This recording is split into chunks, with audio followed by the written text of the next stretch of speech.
Ayan, Gil. Shen Kingtong. Para sa atin. Sa live na pagtatasa. Ayos.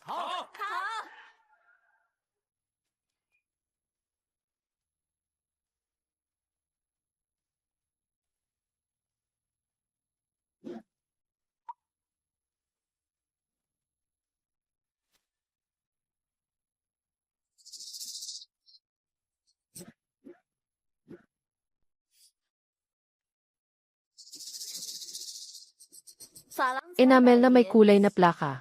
Tunay. 8,000.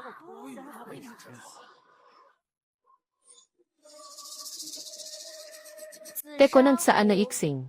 Peke lang.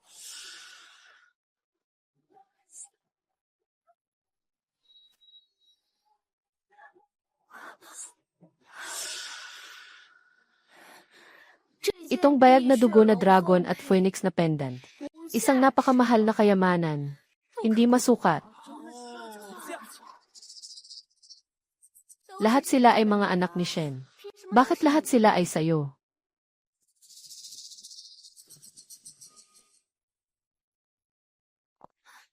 Lahat sinasabi nila tungkol sa iyong mga mata.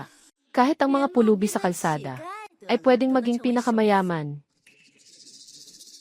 Gusto ko lang makita. Kung mawawala ang mata mo, paano ka pa maghusga ng mga hiyas? Shen Qingqing, ikaw ang kapatid kong babae. Paano mo ako magagawa ng ganito? Mula pagkabata, ikaw ang maliwanag na buwan sa langit. Ako ang iyong anino. Ngayon, ang iyong mga mata, ang iyong katayuan, lahat ng iyong mayroon, lahat ng iyon ay nais ko. Si Ziming ang magliligtas sa akin. Kuya Ziming, ang iyong kasintahan, hindi siya darating para iligtas ka. Kami na. Matagal na kaming magkasama. Bakit? Bakit mo ako ginaganyan? Impossible. Impossible. Bitawan mo ako. Shen Qingqing, kung makakakuha ako ng isang pagkakataon. Ang galit sa mga mata ngayon. Sisingilin ko kayo. Dugo sa dugo. Gusto kong maghiganti. Sa susunod na buhay na lang. Ihulog mo na lang ako. Shen Qingtong. Tapos na ang panahon mo. Tapos na.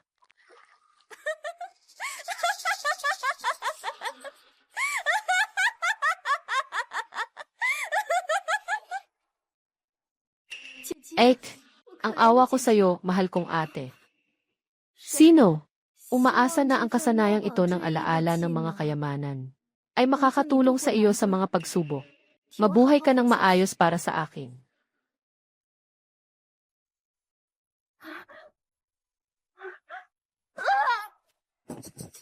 Sira-sirang kalakal. Si Ginoong Son ay gumastos ng 50 dolyar para bilhin ka isang bulag. Masaya ka na lang dyan. Sister, nawawalan na ng pag-asa ang pamangkin mo. Wala akong magagawa, kapatid. Ako ay buhay pa. Kahit na mamatay, dapat mamatay ako sa bahay ng Sun.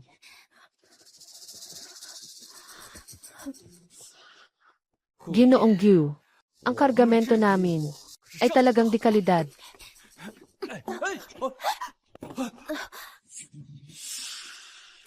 Ay naku, ito ay isang kayamanan na walang kapantay. Tawagin ang tao. Ihampas ito sa labas. Wala itong kinalaman sa amin. Patawad, Ginoo. Patawarin niyo po ako, Ginoo. Sana makatulong ang kasanayan na ito sa pag-alala sa mga bagay na namimo. Na makakatulong ito sa iyo na malagpasan ang mga pagsubok.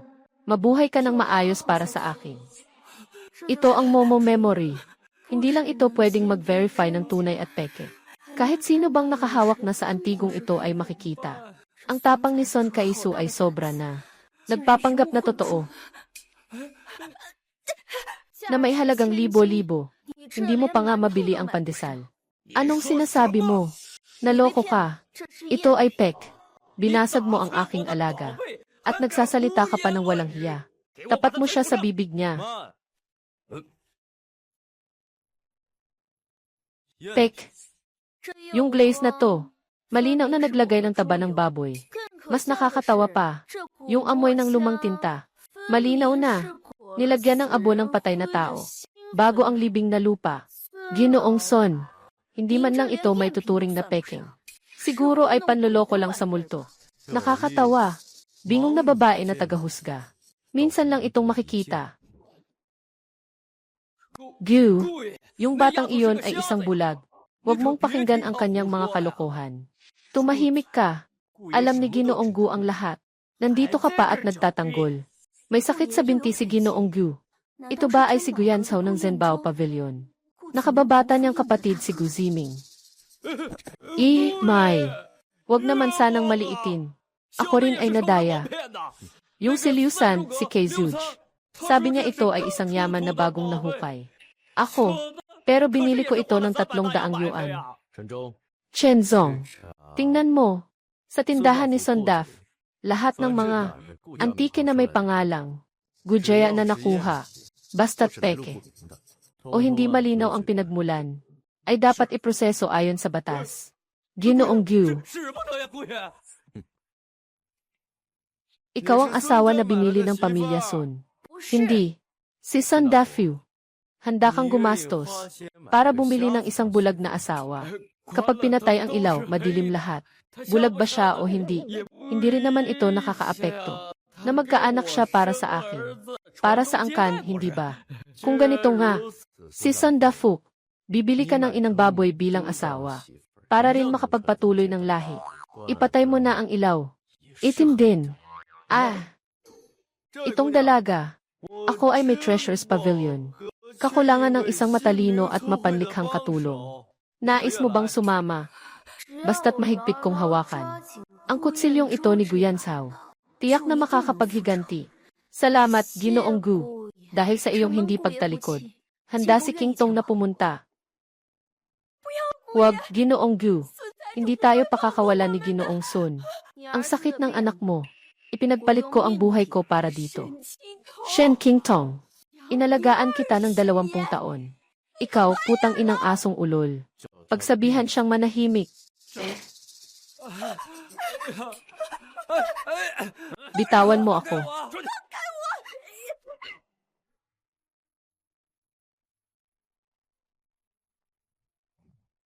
Mata, nakikita mo pa ba?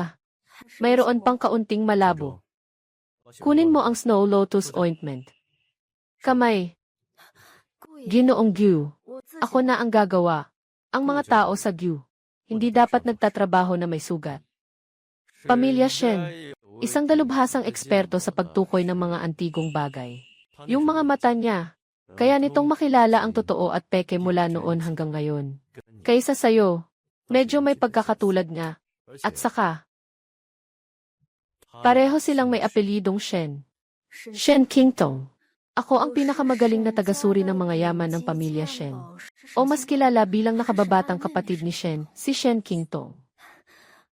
Nagtatawa si Ginoong Gu. May sakit ako sa mata. Paano ako makakapantay sa isang master? Sakto lang. Ang gamot na ito ay para sa pinsala sa mata. May kakaibang bisa rin. Ipapahid ko sa iyo ang gamot. Magandang loob ni Ginoo Gu. Naiintindihan ni King Tong. Pero dahil sa aking kalagayan, natatakot akong madungisan ang mata ni Ginoo Gu.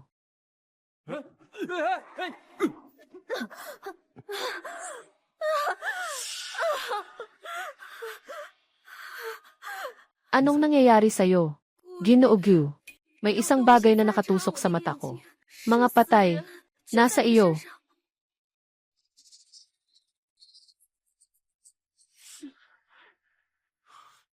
Nararamdaman mo na ito.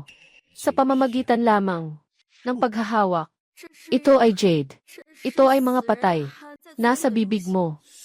Para supilin ang masasamang espiritu. Ang sakit sa iyong binti. Hindi ito likas sa iyo. Mag-isip ka muna bago magsalita. Ang kabayaran sa panlilin lang sa akin. Hindi mo kayang bayaran.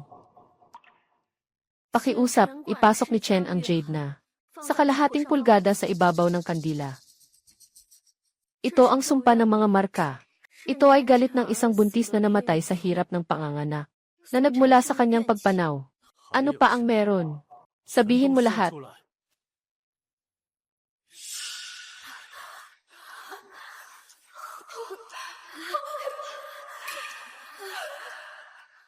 Nakita ko ang isang babaeng nanganak. Nakahiga siya sa kama. Maganda siya. Bata pa. Mahigpit niyang hawak ang isang bagay. Anong bagay iyon? Ito ang jade na yan. Hinihigpitan niya ng mahigpit. May isang babae na nakatayo sa tabi niya, na nakasuot ng lila na kipao.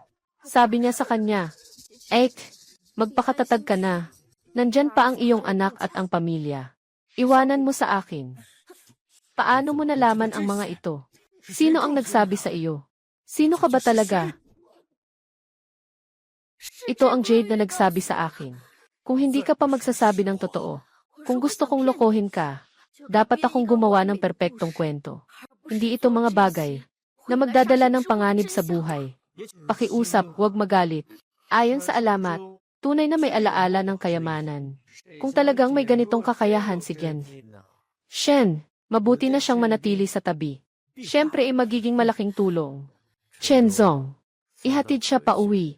Ilagay siya sa silid ng tahimik na ulan sa kanlurang bahagi. Walang utos mula sa akin. Huwag niyong lapitan. Guyan Cao, kailangan kong sakyan ang barkong ito.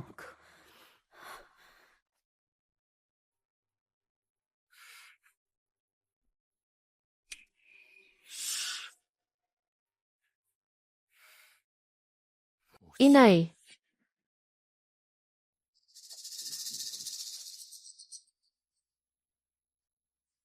Ginoong Shen, ako po ang tagapangasiwa ng Treasured Pavilion. Mahal ang pera.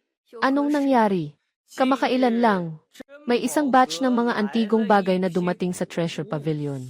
Kailangan ko sanang na pumunta ka para suriin ito. Pasensya na sa abala.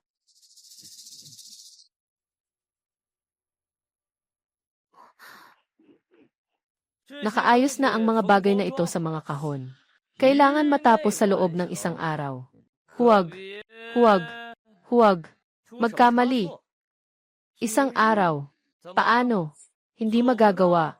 Kung hindi mo kaya, umalis ka sa tahanan ng Gu. Huwag kang magpahiya dito. Sa loob ng kalahating araw.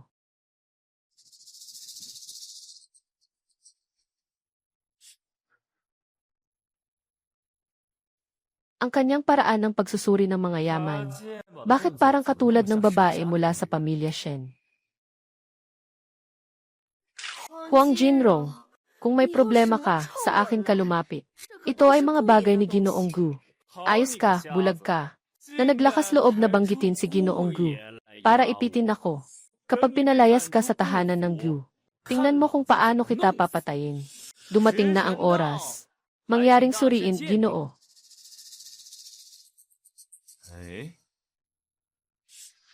Itong bagay na ito, paano ka makakahanap sa mga peking? Ay, ikaw na bulag. Ito ay kay Ginoong Gu. Nagbayad siya ng 3,000 dolyar para sa asul at puting porselana. May nangyaring mali. Kaya mo bang bayaran ito? Tinatawag mo ba itong asul at puting porselana? Hindi na natin pag-usapan ang kalidad at pakiramdam. Sabihin na lang natin na may amoy itong maasim at bulok. Tiyak na, ito ay isang sirang mangkok na bagong luto. Guro, huwag mo nang sayangin ang oras sa kanya. Tiyak na ang taong ito ay isang manloloko. Sa tingin ko, palayasin siya mula sa bahay ni Gu. Huwag siyang hayaang manatili dito. Nakakahiya siya. Ganon na lang ang gagawin natin. Mga tao, dahil siya, itali nyo. Bitawan nyo ako. Anong ginagawa nyo? Bitawan mo na. Huwag mo akong patayin. Huang Jinrong, pinatay mo siya. Gamit mo ang tay. Hinila mo siya sa likod at pinatay. Sa tiyan niya, may supling pa siya sa iyong sinapupunan. Tumahimik ka na sa akin. Walang hiya. Ginoo Gu, lahat ng kasinungalingan ng babaeng bulag na ito. Hindi nagkasala si Master Huang. Yung sinabi mo kanina, may ebidensya ka ba? Ebidensya ang tali na ito. Nandoon na ang bangkay ngayon. Sa timog sila ang bahagi ng Gu. Chen Zong. Sila ang mag-imbestiga. Kung totoo ang mga impormasyon, kasama ang ebidensya, ipapadala na rin sa opisina ng pulisya. Dalhin mo, Tara na. Mag-uwian na kayo. Salamat, Ginoong Gu. Nagbigay ng katarungan.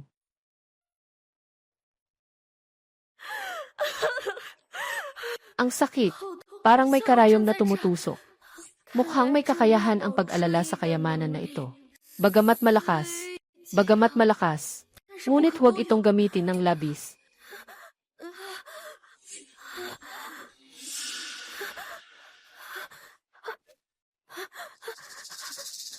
Sino? Ako ito. Huwag kang matakot. Ginoong Gu. Nandito ako. Walang makakasakit sa iyo. Ito ang dati na ginamit na Snow Lotus Cream. Patuloy mong gamitin. Mabuti ito para sa iyo. Ulitin mo, ang mga tao sa Gufuko, hindi pinapayagang magtrabaho na may sugat. Salamat, Ginoo Gu. Ngayon, magaling ang ginawa mo. Matapang at maingat. Mas nakakahanga pa. Yung kakayahan mong mag-retrieve ng mga alaala. Tiyak na ebidensya ni Huang Rong. Nadala na sa opisina. Mahal ang pera pero hindi magaling sa trabaho. Naitaboy na sa bahay ni Gu. Magpahinga ka muna dito ng maayos. Huwag nang mag-alala pa sa iba. Kaya ni Gu natanggapin ako. Hindi ko na kayang magpasalamat pa. Simula bukas, tinatanggap kita bilang bagong nakatalagang tagapangasiwa ng silid tahanan. Lahat ng antigong bagay sa pambansang yaman ay ipapamahalaan mo. Maraming salamat, Ginoo Gu. Magpahinga ng maayos.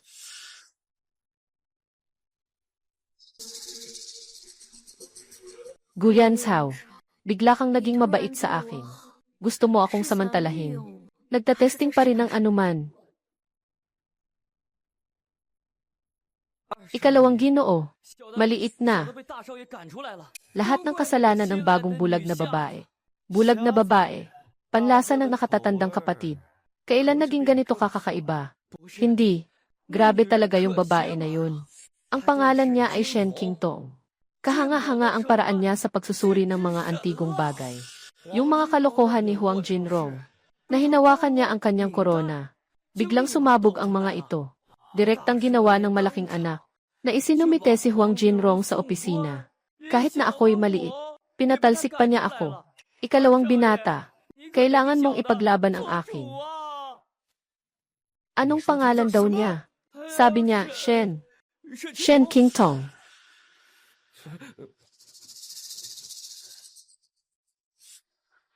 Isang patay na tao ang pumunta sa pamilya Gu. Magkakaroon pa ng pagsusuri ng hiyas. Sa buong mundo, may ganitong pagkakataon pa ba? Mahal ang pera. Nandito na ako. Tulungan mo akong magtanong. Gusto kong malaman kung si Shen Qingtong. Totoo bang tao o multo? Ayoko na. Hindi patay. Sige, mamatay ulit.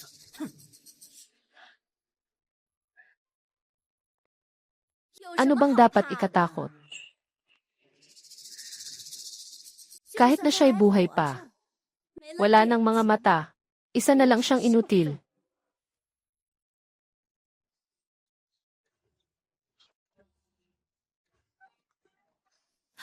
Ikalawang Ginoo, may kailangan po ba kayo? Bakit? Walang anuman, hindi ako makakapunta. Wala. Pumasok ka.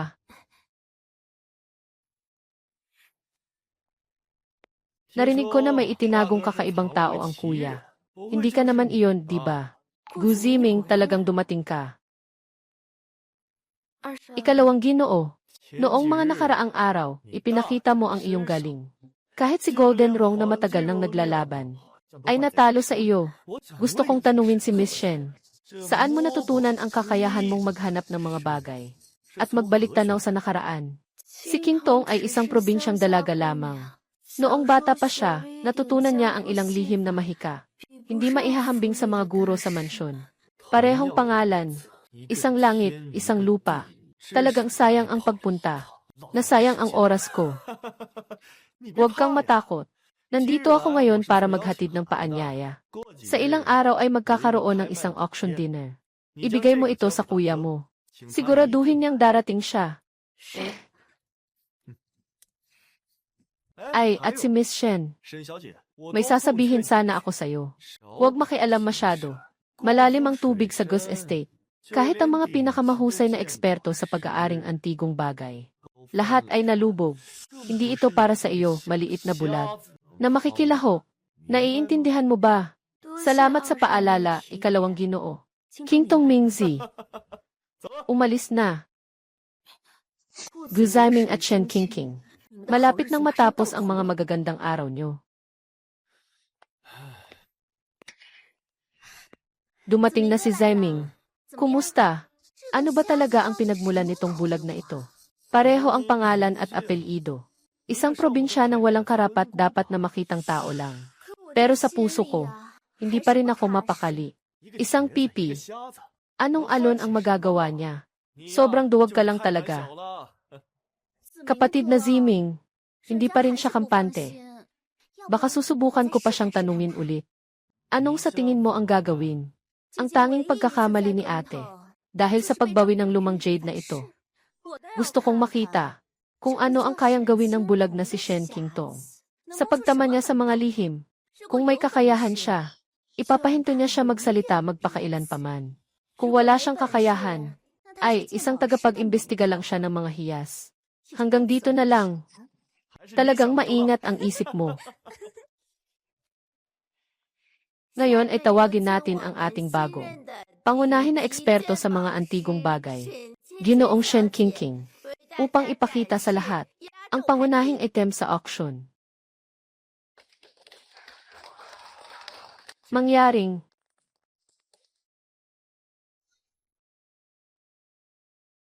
ang pirasong ito ng biyang dugo at Dragon Phoenix ay ang pinakamamahal ng aking yumaong kapatid. At ito rin ang aking pinakamahalagang kayamanan.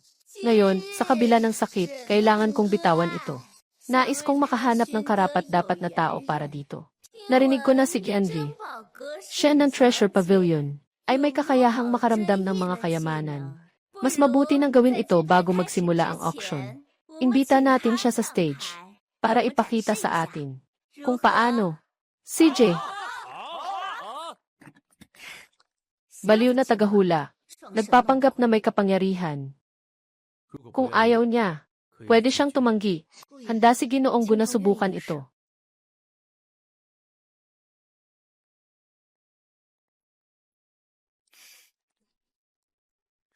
Ayan, Gu.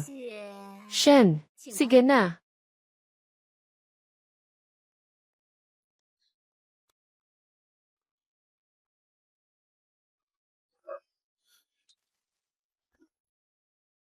Bilisan mo, dalhin na. Ang kambal ay itinuturing na malas. Huwag na huwag ipaalam sa Ginoo. Ang iyong lupa. Gusto ko ang lahat.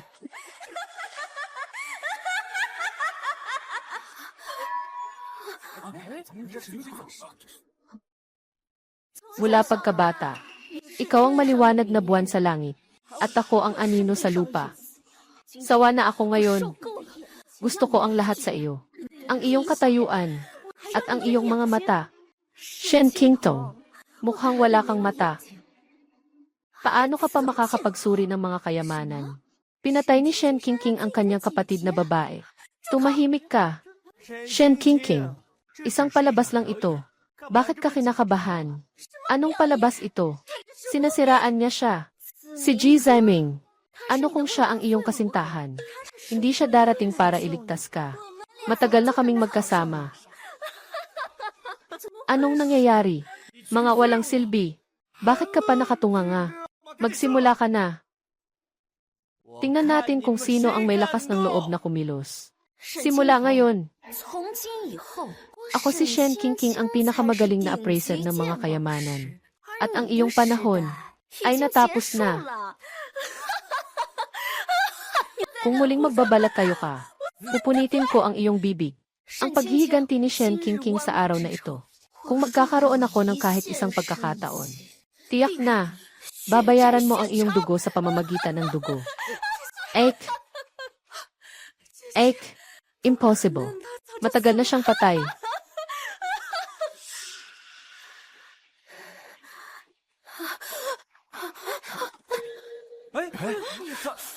Ginoo Gu. 镜头，镜头， Shen King Tong. Kabilang na ako. Halos matukso na rin ako sa'yo.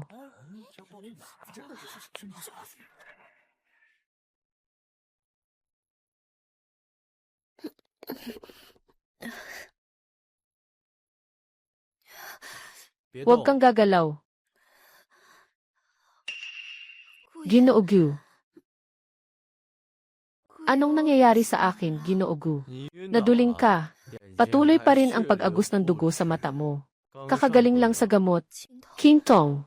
Maraming salamat, Ginoo Gu, sa iyong pag-aaruga. Kung talagang gusto mong magpasalamat sa akin, mas maganda kung sasabihin mo sa akin. Sino talaga ikaw? Balita ka makailan. Ang nangungunang eksperto sa mga alahas na si Shen King Tong ay nalunod sa kanyang sariling lawa matapos uminom. Ang katawan ay nahango na, at ito ay labis na nakakalungkot tingnan. Maaari kong tanggapin ang isang bulag, tanggapin ang isang may bukol, ngunit hindi ko kailanman tatanggapin ang isang hindi kilala ang pinagmulan, puno ng panganib ng mga utang ng dugo, lalo na kung ito ay isang patay na.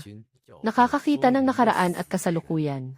Kaya sabihin mo sa akin, sino ka ba talaga? Hindi papayagan ni Guyanshaw ang sinuman sa paligid niya na may kahit kaunting pagtatago. Kung hindi nasiyahan ang sagot ko sa kanya, malamang ay itatapon niya ako sa Gufu. Kung hindi sa kanyang paraan, dapat ay ibibihag niya ako at direktang ibigay kay Shen King at sa kanila para mamatay akong muli. Ako si Shen King Tong, yung pinanggalan ng mga mata. Walang natirang bangkay si Shen King Tong. Talaga bang ikaw ito? Nagpadala ako ng tao para imbestigahan ka. Lahat ng impormasyon ay tugma. Ngunit may isang bagay akong hindi maintindihan. Kung ikaw si Shen King Tong, sino ang nalunod? Hindi ko alam kung narinig na ito ni Ginoong Gu. Buhay mula sa bangkay. Buhay mula sa bangkay. Mas nakakahikayat pa kaysa sa peke na dahilan. Mas mahirap paniwalaan. Sinasabi ko ang totoo. Si Shen King ang salarin. Si Gu Ziming ang tumulong. At ngayon, sino ang nakaka-embody sa'yo? Sino na naman? Hindi ko alam. Alam ko lang na ako at ang may-ari ng katawan na ito ay may hindi maipaliwanag na koneksyon. Ang sagot ay, tanging ang biyayang dugo ng dragon at phoenix ang makapagbibigay sa akin. Ayos, kaya tutulungan kita makuha ang bihirang nabughaw na pabuto.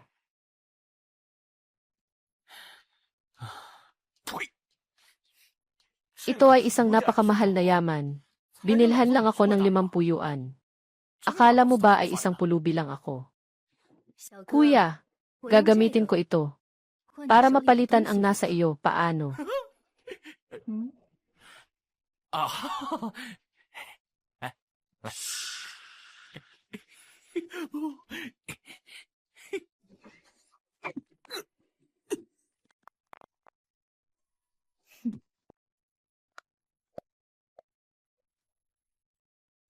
Magpatuloy ka.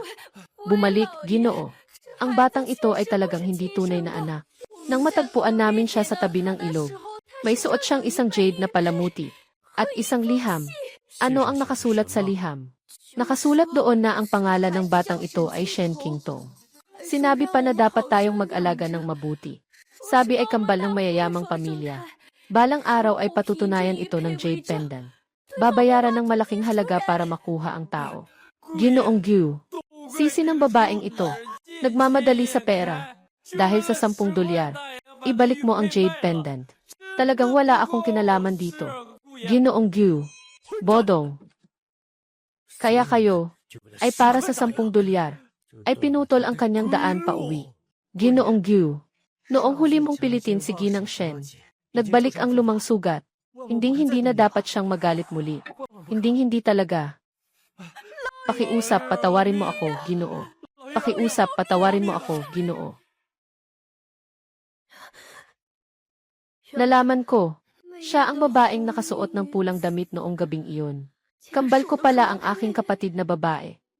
Inusisa ni Ginoong Gu ang iyong pinagmulan. Talagang napakamahigpit niya. Mangyaring alamin mo ang iyong lugar. Huwag nang magbigay ng dagdag na abala kay Ginoong Gu. Naiintindihan ko na. Salamat sa paalala. Mag-relax ka. Yung mga taong nakasakit sa atin. Sisingilin ko sila sa kanilang ginawa.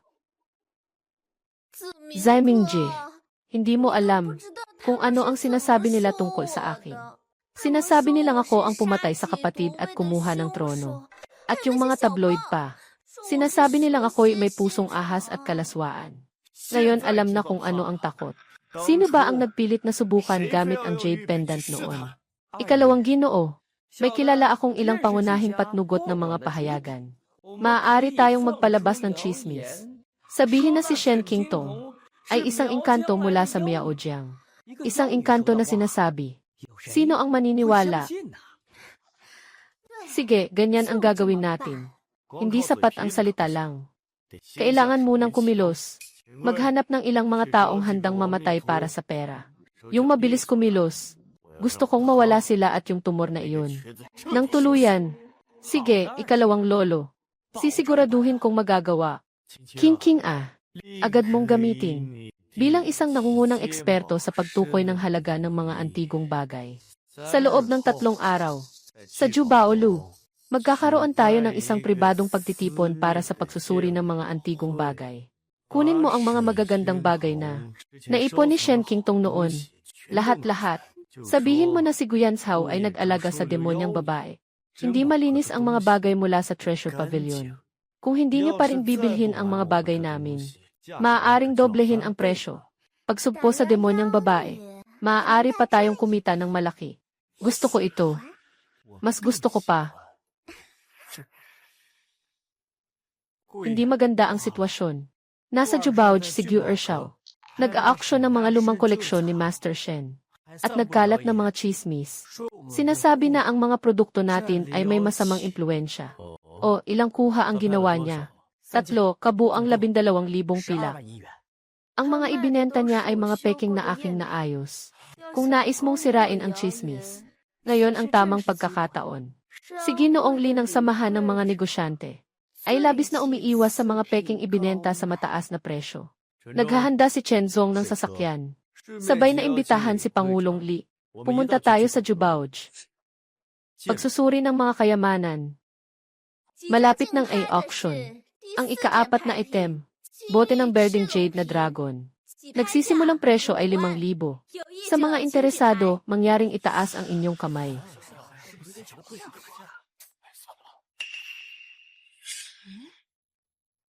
Hindi inaasahan. Huwag na sanang magalit. Paano sila nakapasok? Ito ay isang pribadong pagtitipon. Walang imbitasyon. Hindi pwedeng pumasok. Ang lolo ko, pumunta para magpasalamat sa isang tasa ng tsaa. Hindi ba pwede? Dumating si Chairman Lee. Chairman Lee, kaso lang, kasusulat lang namin ang Jade Dragon Vase. Baka interesado kayo. Bago pumasok, magtataas muna ng tsaa. Tinuturuan ka ng kuya mo. Tao na, magbigay ng tsaa.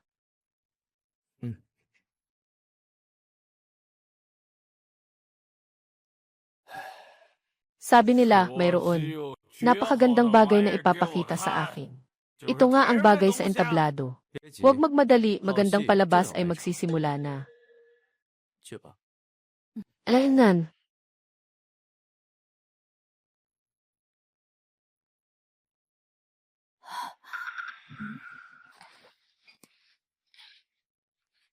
Huminto ka. Ano ang balak mo? Inimbitahan ni Chairman Lee. Dito ako pumunta para magpasuri ng koleksyon.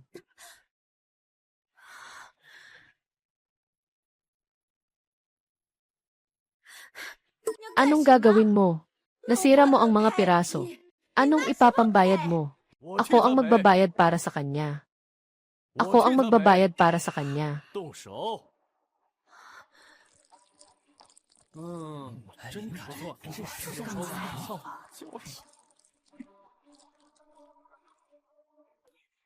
Tunay na ginto na hindi tinatabla ng tubig. Ang pulbos na ginto ay madaling matunaw. Shen Qingqing, sinasamantala mo ang mga alaala ng iyong yumaong kapatid. Binibenta mo ito sa mataas na presyo. Nasaan ang iyong konsensya? Huwag kayong maniwala. Ito ay isang demonyong paraan. Si Guyan Zhao ay nakaupo. Mahigit 20 taon na sa wheelchair. Bakit bigla siyang tumayo? Nandyan pa si Pangulong Lee. Magsara ka na. Ano ang gagawin natin? Kahit na peke, ayos na iyon. Ngunit nagkalat pa ng mga alamat tungkol sa mga espiritu. Lahat ng narito ay mga eksperto. Mabuti o masama, totoo o hindi. Isang subok lang, malalaman na. Ginoong Chen.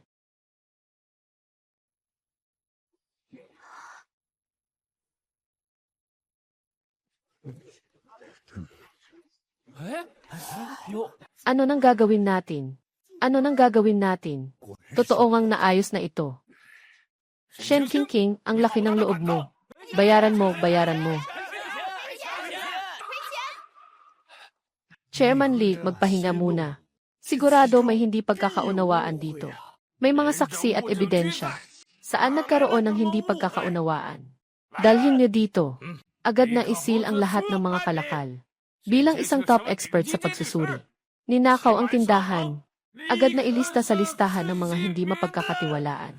Ipapaalam sa buong lungsod. Hindi na kayo pwedeng makipagtransaksyon pa. Hindi. 1,711. Tingnan natin kung hanggang kailan pa kayo makatawa. Ang inuman na ito, dapat igalang ang paningin ni Master Shen. Napatigil ang paraan ni Gu Ziming sa pagyaman. At igalang ang tapang ni Guye. Kung wala kayo, hindi magiging ganito kadali ang lahat. Malugod na pagtanggap sa lahat ng mga bisita. Sa aming restaurant. Ngayon ay ang ikalawang anibersaryo ng aming restaurant. Sino mang makakakita ng pinagmulan ng bagay na ito? Maaaring dalhin ito bilang gantimpala. Mayroon bang gustong subukan ito? Ano ang gantimpala? Isang itim na tungkod. Gusto mo bang subukan? Gusto kong subukan. Halika, Ginoo.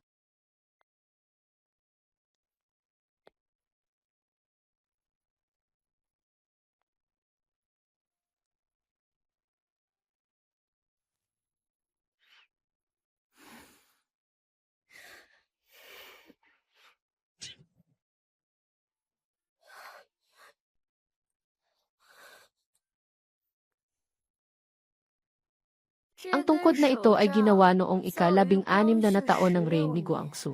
Ito ay pag-aari ng isang mataas na opisyal at doktor. Noong parehong taon sa buwan ng Disyembre, iniligtas niya ang concubine ng kanyang Panginoon. Ngunit hindi niya nailigtas ang kanyang asawang nahirapang manganak.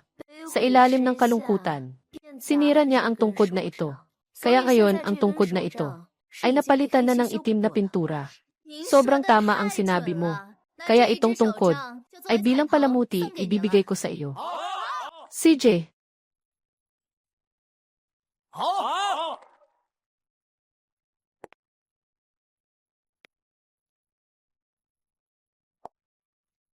Ibinibigay ko sa iyo.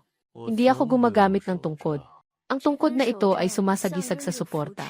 Mula sa pag-ulit ng pinsala sa binti hanggang sa pagsisiyasat sa pinagmulan. Ang damdaming ito ay hindi makakalimutan ni King Tong.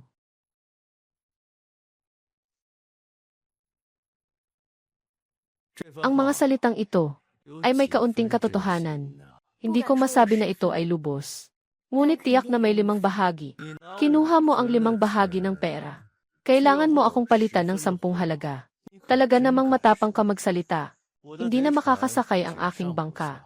Kahit gusto mong magsisi. Huli na ang lahat. Alainan.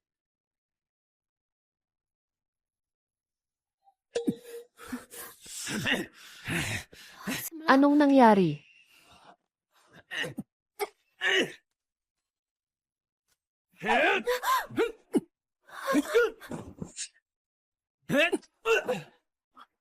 King Tong, bumaba. Mag-ingat.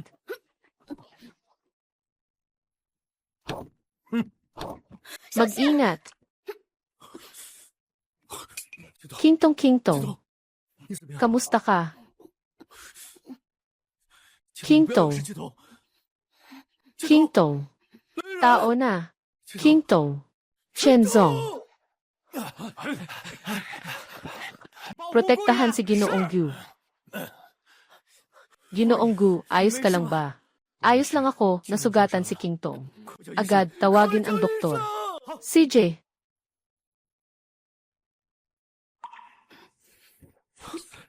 Huwag kang gumalaw. Nakaayos na ang sugat.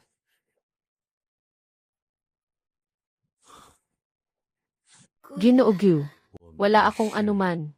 Ikaw nga, paano mo nagawang harangan ang bala para sa akin?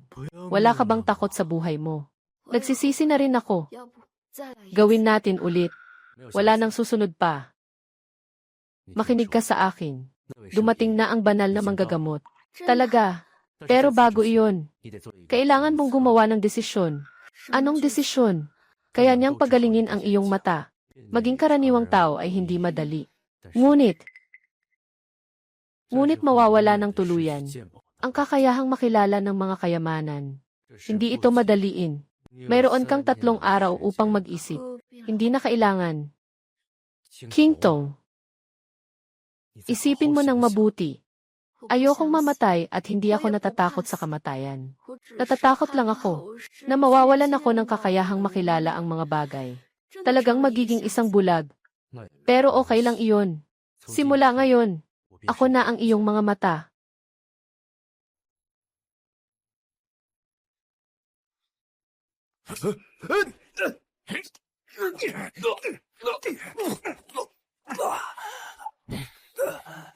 Sinabi ng lolo ko na iparating ko sa'yo. Kung gusto mong maglaro, sasamahan kita hanggang sa dulo. Maghintay ka sa akin. Zai Mingji, sino ang nagdulot sa'yo ng ganito? Si Guyan Sao. Wala nang iba kundi siya. Gusto kong makatarungan ang pagbayad niya sa dugo. Walang makakataka sa kamatayan. Isang panibagong labanan para sa pinakamahusay na eksperto sa pag-aaring hiyas. Malapit nang magsimula. Yung bulag na iyon, sigurado ako. Sasali talaga.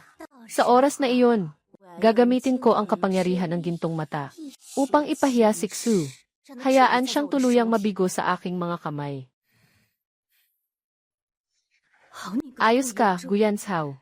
Nais mo pang saktan ang buhay ng aking anak. Hindi kita papayagang magtagumpay. Ayan, Gyu. Shen, itong ilang kahon.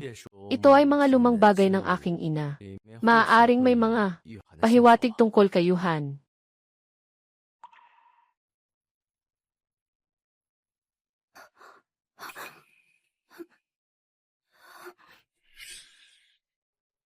Nahirapan akong makakuha ng isang piraso ng jade na pangkaligtasan. Para sa bata, dapat mo itong isuot palagi. Tandaan mo. Salamat sa iyo. Sino iyan? Anong nangyari? Baka siya. Ikaw ba ang bagong tagapangasiwa na si Chen?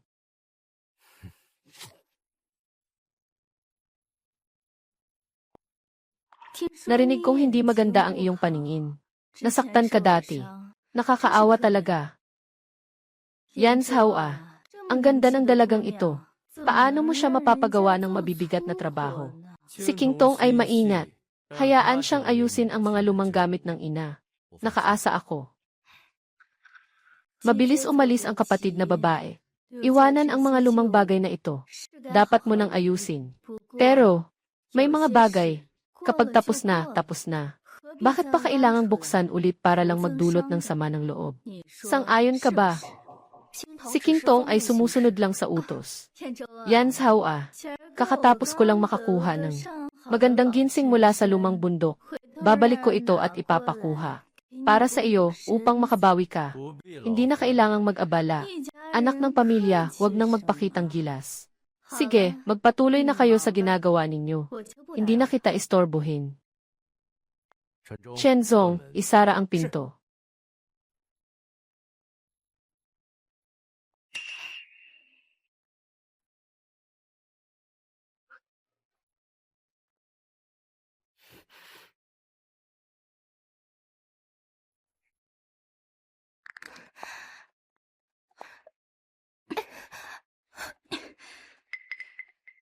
Huwag mag-alala.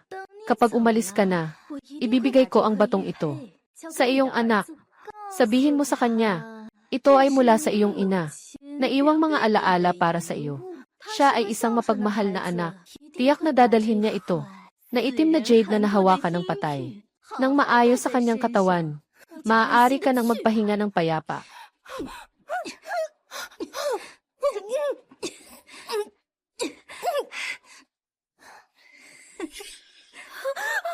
May narinig ka ba? Ginoong Gyu, hindi namatay ang ina mo dahil sa komplikasyon sa panganganak. Naipakita pa nitong batang bulag. Hayaan na lang siyang mamatay kasama si Guyan Zhao. Sabay nilang pumanaw.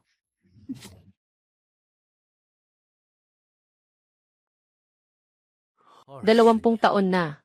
Ang buhay ng ina ko at ang binti ko. May mata ang langit. Nakatagpo ako sa iyo.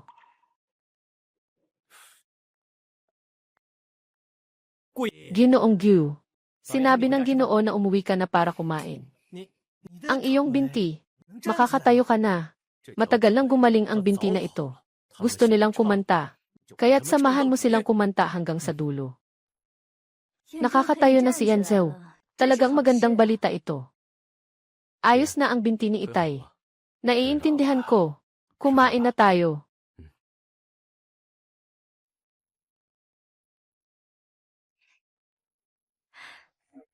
Ilang araw na lang, araw ng pag-alala ng ina.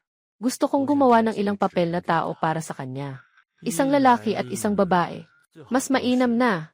Lilang-lilang na kulay. Hindi ka ba nagbibiro? Pinakamamahal ni Tia ang lila.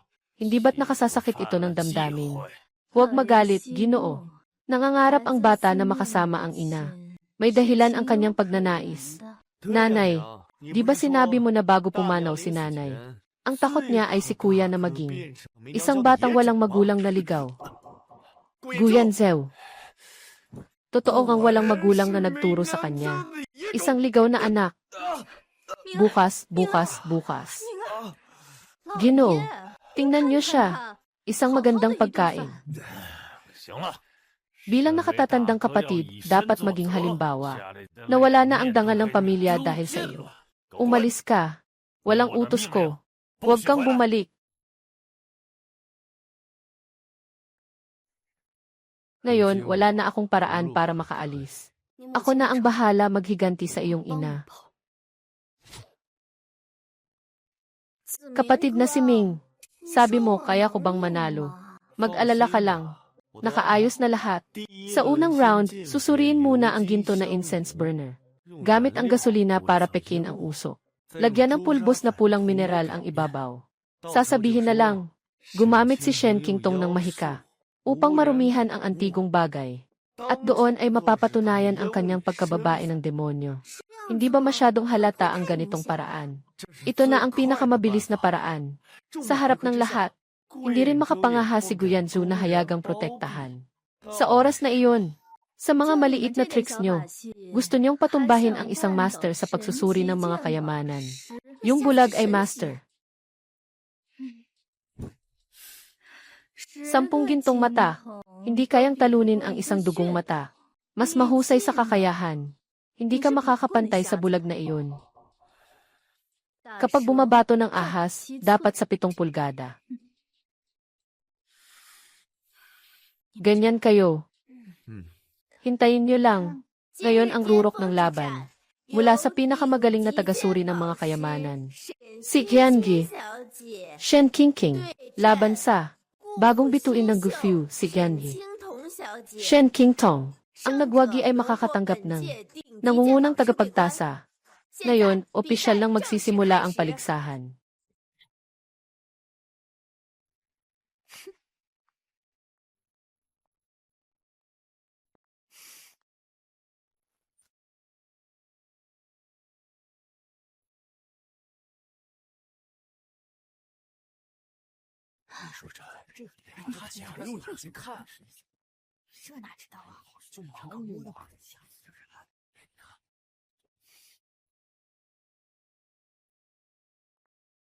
Pareho silang nagpakita ng napakagandang performance. Ngayon ay papasok tayo sa bahagi ng pagsusuri ng mga hurado. Si Qiangi, Shen Qingqing ay may tumpak na pagsusuri. Mabilis niyang nasasabi ang pangalan at tinatayang halaga. Ngunit kung ikukumpara, si Qiangi, Shen Qingtong, bagaman may kapansanan sa mata, ay nagagawa pa ring mabilis. na matapos ang mga pagsusulit at makapagbigay ng impormasyon tungkol sa mga antigong bagay at maipahayag ang kanyang opinyon. Matapos ang maraming talakayan, huling pa siya. Nanalo si Ginoong Shen Qingtong. Naging bagong henerasyon. Pinakamahusay na tagapag-imbestiga. Palakpakan natin ng mainit. Sandali lang. Hindi ako kontento sa resulta ng paligsahan na ito. Ako ay hindi nasiyahan. Dahil sa kanya, nagsisinungaling. Hindi ba't nakakagulat para sa lahat? Paano makakapag-eksperto ang isang bulag? Sa ilalim ng tela sa harap niya, tiyak na may nakatago na mga bagay na hindi dapat makita. Paano makakapag-eksperto ang bulag? Walang masyadong kalokohan, di ba? Tanggalin mo na, tanggalin mo na. Para sa patas at makatarungang paligsahan, humihingi ako kay Shen Qingtong. Natanggalin niya ang maskara sa harap ng lahat para sa agarang pagsusuri. Kung hindi ang resulta ng paligsahan, ay mahihirapang patunayan. Ayan, Gil. Shen, kung hindi ka pa mag-eksplika, talagang hindi na ito magiging malinaw. Tama na, tanggalin mo na yan. Bilisan mo, tanggalin mo na.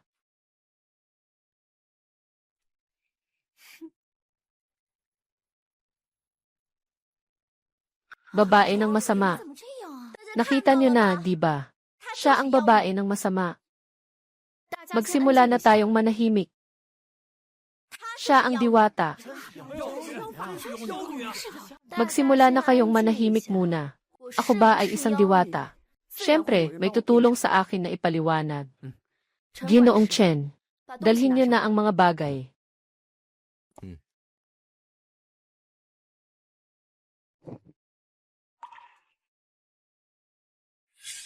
Kung matalo sila, siguradong gagamitin nila ang mga mata ko laban sa akin. Walang dapat ipag-alala. Nakahanda na ako para sa iyo. Ang sertipikasyon ni Guru Xing yun. Titingnan natin ang sitwasyon sa tamang oras. Ano ang maipapakita nito? Ayan, Gil. Shen, siyempre, hindi mo alam. Dahil peke ang mga mata mo. Noong 8 taon na ang nakalipas, yung gintong mata mo ay minsang kinilala ng master ng kapalaran.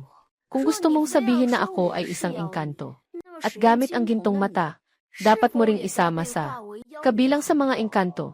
Ang master ng Feng Shui ay nawala ng 10 taon. Paano madaling makita siya? Ito ay malinaw na peke. Gamit lang ang sirang papel para magpanggap na totoo. Ayaw mong maniwala. Kayo po, pakiusap, mag-ingat. Sertipikasyon ni Master Xing yun. Tunay na may otoridad. Ngunit, ang hatol ng pinakamagaling na eksperto sa mga alahas ay hindi dapat baliwalain. Dahil dito, dahil naalis na ang takip mata ni Gen. Shen, mas mabuti na magdaos tayo ng isang patas at makatarungang laban muli. Paano? Kailangan pang mas. Sa tingin ko ay, sundin na lang ang sinabi ni Gen.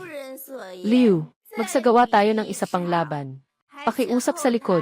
Ihanda ang mga antigong gamit para sa overtime. Sa oras na iyon, ubos mo muna ang kanyang lakas. Hintayin ang overtime. Bago ilabas ang batong dugo, gamitin ang sumpa ng batong dugo para guluhin ang kanyang isipan. Sa oras na iyon, magpapadala ako ng tao para ihampas ang pulbo sa batong jade. Anong silbi ng halimuyak na ito? Kahit sino man. Kapag naamoy ito ay agad na magsasabi ng totoo. Maging ang mga Diyos ay hindi makakatakas.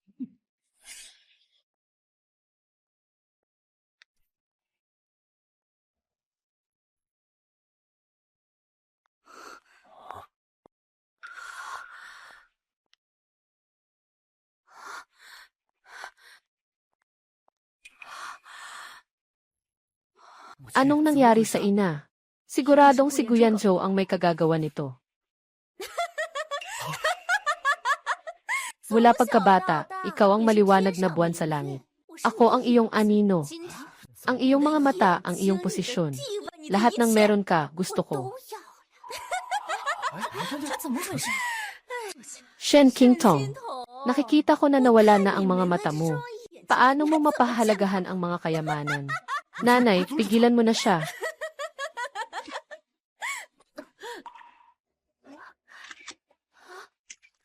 Ginoo Shen, maaari ko bang itanong?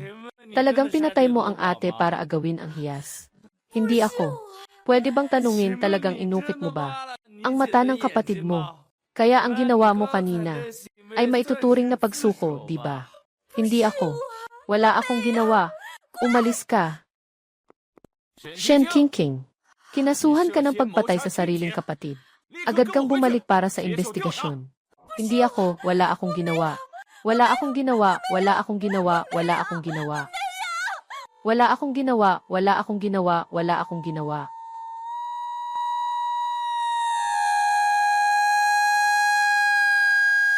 Wala akong ginawa, wala akong ginawa, wala akong ginawa.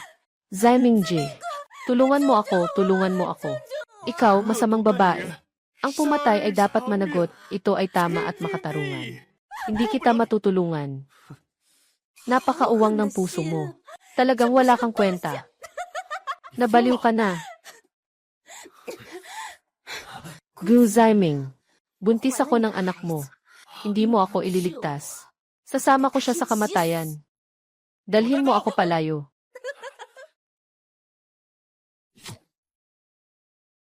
Ina, pakisagip si Qingqing. Buntis siya ng anak ko. Bakit ka nag-aalala? Hindi siya mamamatay sa isang iglap. Pero yung dalawang tao, isang matalino, isang malakas. Pwedeng umatek, pwedeng bomb defense. Kailangan silang paghiwalayin. Patayin siya. Nalilito. Ngayon siya ay labis na hinahangad. Pinakamahusay na tagapag-imbestiga ng hiyas. Hindi gano'ng kadali siyang patayin. Ano ang gagawin natin? Lesiu. Guyan Zhou. May nakatakdang kasal na bata na itinakda ng kanyang ina habang buhay pa. Ayon sa huling nais ng namayapang ina, siya ay isang mapagmahal na anak. Hindi niya tiyak na makakaya.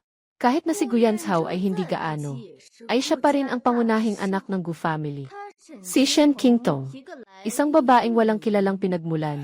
Isang bulag na may dalang masamang enerhiya. Gusto pa ring umupo sa posisyon ni Madame Gu. Talagang isang ilusyon.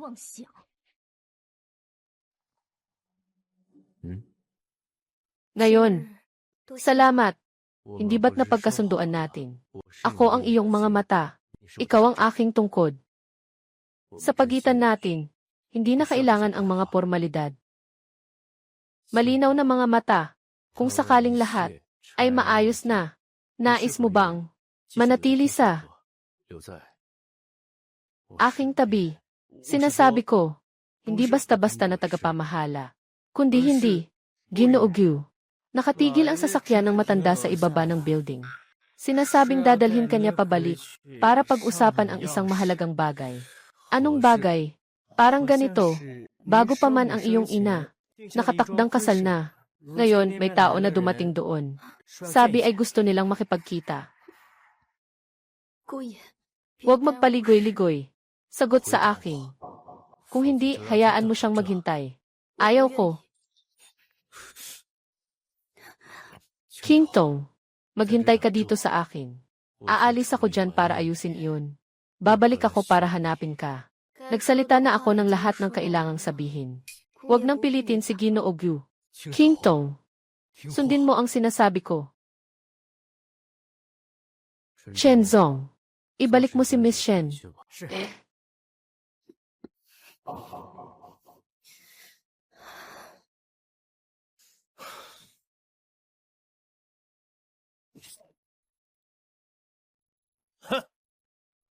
Ang bunganggera mong yan, para sa isang bulag na hindi kilala ang pinagmulan. Hindi mo na rin inisip ang huling hiling ng ina mo. Sabi niya, Shen, Ting, hindi ito. Isang bulag na walang alam sa pinagmulan.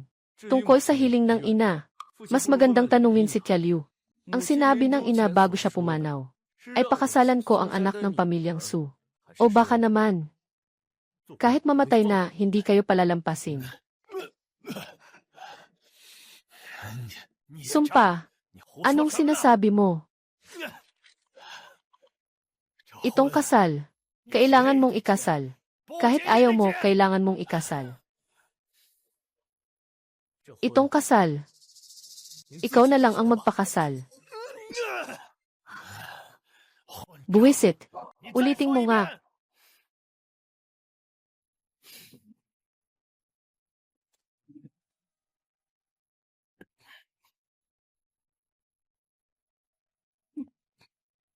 Umalis ka. Kung aalis ka, lumayo ka sa akin. Gusto kong makita. Nang umalis ka sa pamilyang Gu. Ano ka pa ba?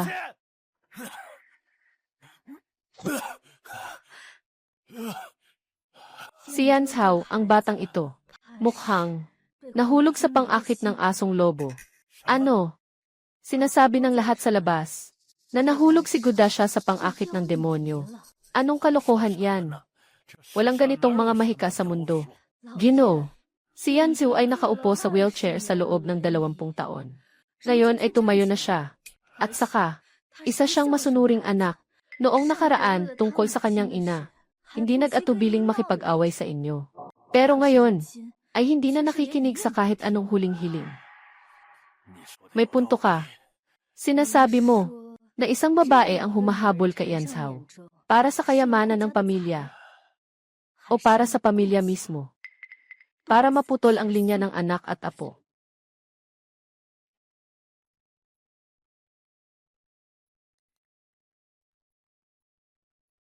Ang kay Jeo ay 1,000 araw na lasing. Kung hindi makuha ang antidote sa loob ng 3 araw, matutulog hanggang sa mamatay. Nasaan ang lunas? Lunas, tanging ang naglagay ng lason ang mayroong nito. Chenzong, ibigay mo sa akin ang damit ni Ginoong Gu.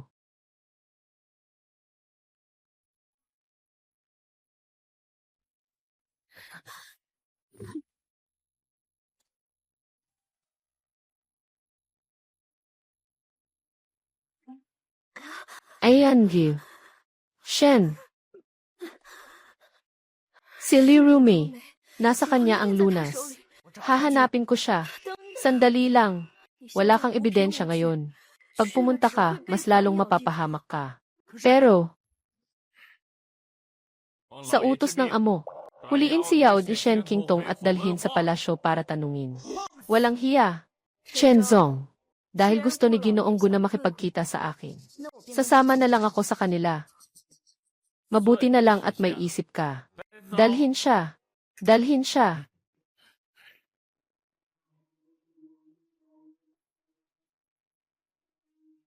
Gagawin ang lahat para mapanatili si Ginoong Gu. Babalik ako agad.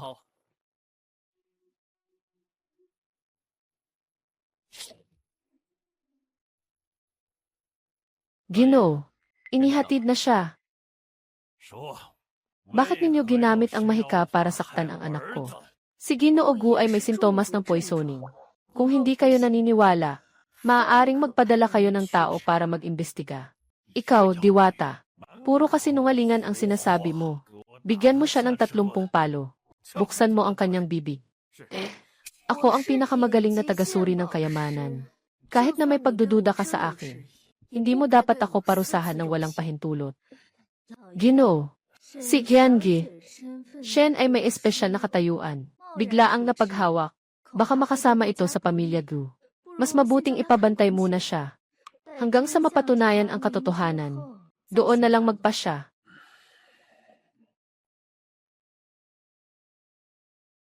Ipasok siya sa kulungan. Walang utos ko. Walang sinuman ang pwedeng makipagkita.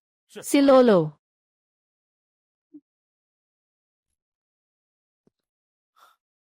Ako si Ginoong Shen. Kamusta na si Ginoong Gu?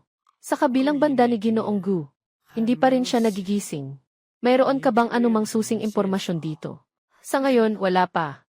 Pero, mayroon bang bagay na pinakamahalaga kay Ginoong Gu? Kung pag-uusapan ang pinakamahalaga, wala nang iba kundi ang tunay na ina ni Ginoong Gu. Si Ginang Lin. Mahal na mahal ng Ginoo ang kanyang asawa noong siya ay buhay.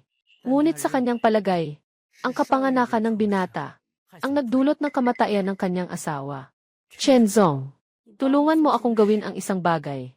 Sabi mo, yung bracelet ni Li Rumi, na laging nakasuot sa kamay. Tulungan mo akong kunin ito. Agad akong pupunta.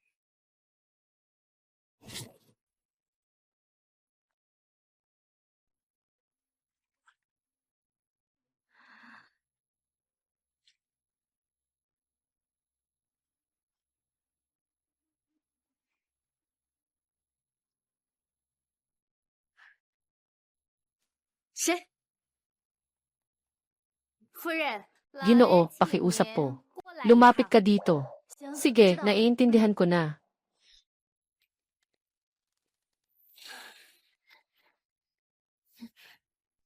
Ayan, Gyu. Shen, paano magagawa ng ama ko ito sa iyo? Huwag kang matakot. Gagawa ako ng paraan para iligtas ka. Kailangan mo akong iligtas. Ayan, Gyu. Shen ay isang matalinong tao. Hindi ka dapat nakagapos dito. Ililigtas kita. Gagawin mo ang mga bagay para sa akin. Paano kung magkaisa tayo? Pero mayroon ka ng gisanhi. Shen, ay naku. Huwag nang pag-usapan. Napakabodong tulad ng isang baboy. Hindi ka matutumbasan sa'yo. Pero kung malaman ni Iye, kahirapan na siya ngayon. Ako lang ang tanging sandigan mo. Tara na, Ginoong Shen. Ako si Shen Qingtong. Kahit mamatay ako dito, hindi ka makikipagtulungan sa akin. Shen Qingtong, paano ka makakapagsalita ng ganito sa akin? Ang taong katulad mo ay mapanlinlang at peke. Kahit na humingi ka pa ngayon na maging gandang-ganda ako, hindi ako papayag. Ayaw mong maging aking asawa. Gusto mong maging asawa ng taong iyon. Pero ano na ang gagawin ngayon? Ngayon, siya ay nasa panganib. Kahit na magising siya, ang pakakasalan niya ay ang dalaga ng Su. Hindi ikaw na bulag. Kahit na siya ay may sakit o paralitiko.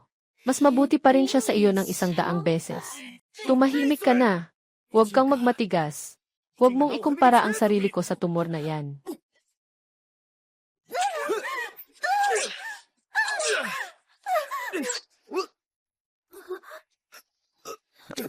Ginoong Shen, ayos ka lang ba? Hindi ko inasahan na siya mismo ang lalapit sa amin. Ano ang susunod na gagawin?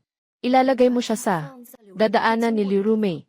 Hindi ako naniniwala na wala siyang lunas.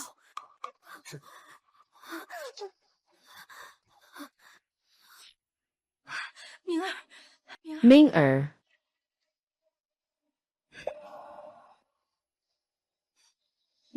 Bilisan mo. Lunukin mo na. Sino? Huwag kang gumalaw. Huwag kang gumalaw.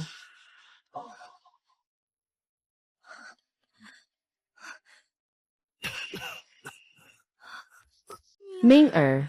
Ina, ano nang nangyari sa akin?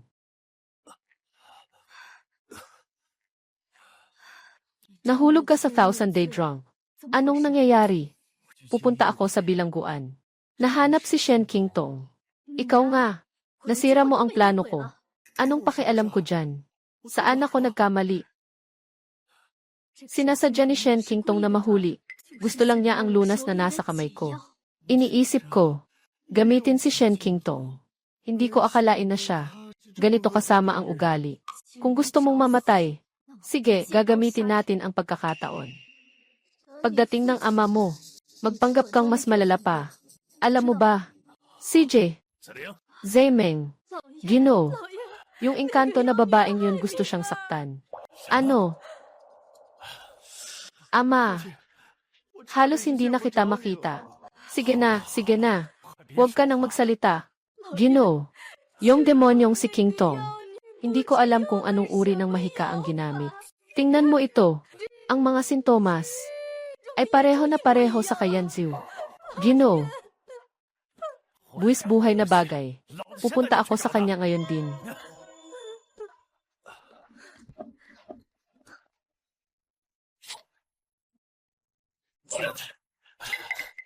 Sino? Ikaw, demonyang babae. Kung hindi kita mapapatay ngayon, wala akong karapatang maging ama. Karapat dapat ka ba? Wala kang pakialam sa sarili mong anak. Bago pa man mamatay ang asawa mo, nagpakasal ka na uli sa iba. Nasa iyo na ang pamilya ni Gyu. Sa huli, talo ka rin. Tumahimik ka. Alam mo ba kung ano? Pinakamamahal ni Genji. Lin ang sampagita, dahil yun ang unang bulaklak na ibinigay mo sa kanya. Isa sa mga unang bulaklak na ibinigay mo. Paborito ni Genji. Lin ang mga damit na pangkanluranin. Ngunit dahil sa sinabi mong hindi ito maganda, nagsuot siya ng cheongsam na hindi bagay sa kanya. Ito, Naaalala mo ba ito? 你 Paano mo nalaman ang mga ito? Sino ka ba talaga? Huwag mo nang alamin kung paano ko nalaman. Huwag mo na ring alamin kung sino ako. Dahil lang nakalimutan mo. Kaya mo pinakasalan si Liu Rumei, yung mapanganib na babae. Sapat na. Kung wala si Rumei, matagal na sana akong bumagsak. Si Yan Zhao ay ipinanganak na mahina at madalas magkasakit. Kung hindi siya naghanap ng tao para alagaan, maaaring hindi na umabot si Yan Zhu hanggang ngayon. Ako, 我对他 ay ginawa na ang lahat ng aking makakaya.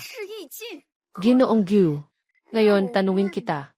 Kung hindi namatay si Yanli, Lin, dahil sa hirap ng panganganak, anong sinasabi mo?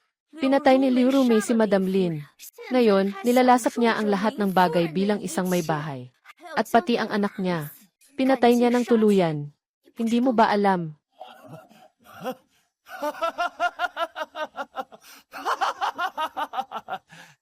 Mangkukulam. Totoo ngang ikaw ay isang mangkukulam. Akala ko ganito ka. Nakakahikayat ng tao. Para sa anak ko. Kailangan mong mamatay.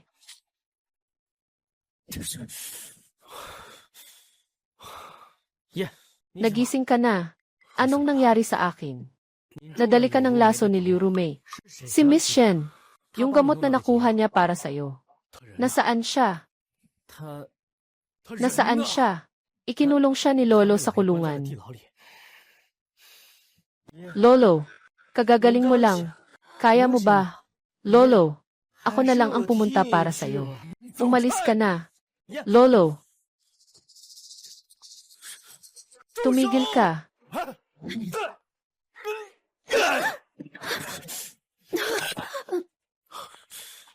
King Tong. King Tong. King Tong. Lolo, ako na lang bahala. Sige, umalis na tayo. Uwi na tayo. Sa huli, mapapahamak ka niya. Ikaw ang pumatay sa kanya. Pero siya talaga ang gustong kunin ang buhay ko.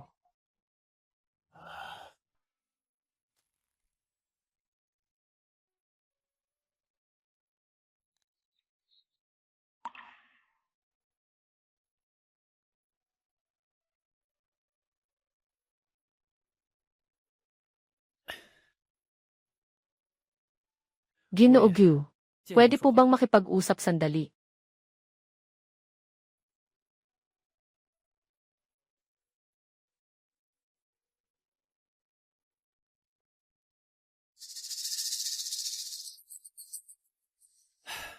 Gino, Miss Shen, ang sugat sa braso ay sugat sa labas. Ang mas nakakainis ay ang mata. Ang kapangyarihan ng dugo sa mata ay sadyang labag sa batas ng kalikasan. Si Miss Shen ay napagod na. Maaaring mawawala ng permanente ang kakayahang suriin ang mga kayamanan. May posibilidad bang maibalik ito? Ito, hindi matukoy. Ngunit huwag mawala ng pag-asa, Ginoo. Walang kakayahang tumingin. Hindi nangangahulugang ang pagbawas ng abnormal na tissue sa kanyang utak. Marahil ay makakapagbigay ng pagkakataon sa nakaapekto na optic nerve na maayos para sa kanya. Maaaring hindi ito magandang balita. Nasa pintuan siya, sumisigaw na gusto kang makita. Huwag siyang papasukin. Mas mabuting makita siya.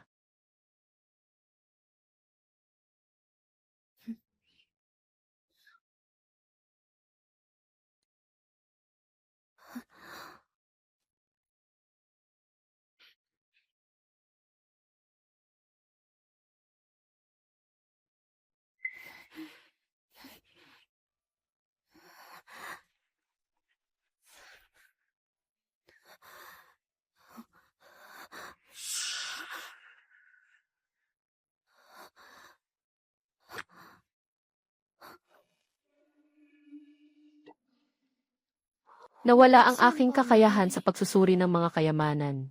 Nawala na.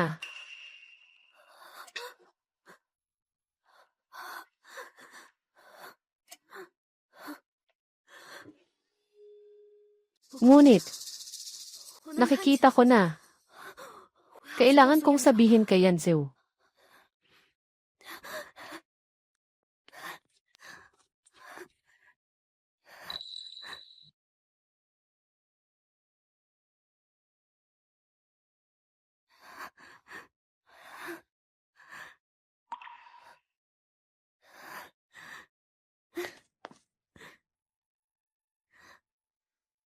Iyan ang kasintahan ni Ginoong Gu. Narinig kong may dala siyang gamot na makakapagpagaling sa sugat sa binti ni Ginoong Gu. Kung ako si Ginoong Gu, tiyak na pipiliin ko si Gianli. Su, sabi nga ng kasabihan, ang unang bagay na gagawin ng tumor ay tumayo. Kailangan na niyang itapon ang tungkod. Ngayon, si Gianli. Shen, ay wala nang kakayahang suriin ang mga kayamanan. Mukhang itataboy na siya sa tahanan ng mga Gu. Kailangan niya ng liwanag at kalusugan. Kaya ni Gianli, Su na ibigay iyon, at ako, wala nang maibigay.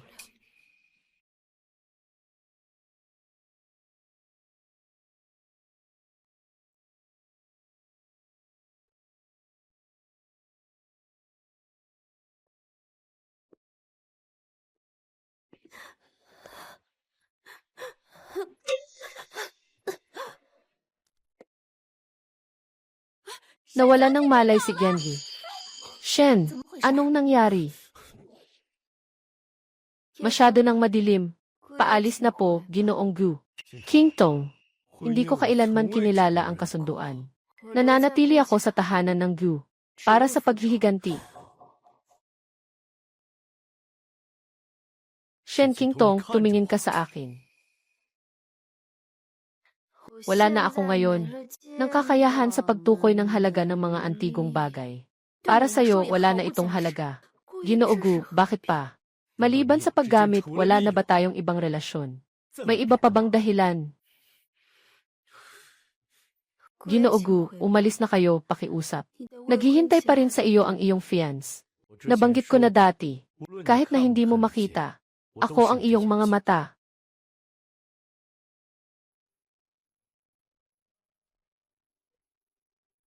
Huwag kang basta sumuko. Huwag mong isuko ang iyong sarili. At huwag mo rin akong isuko.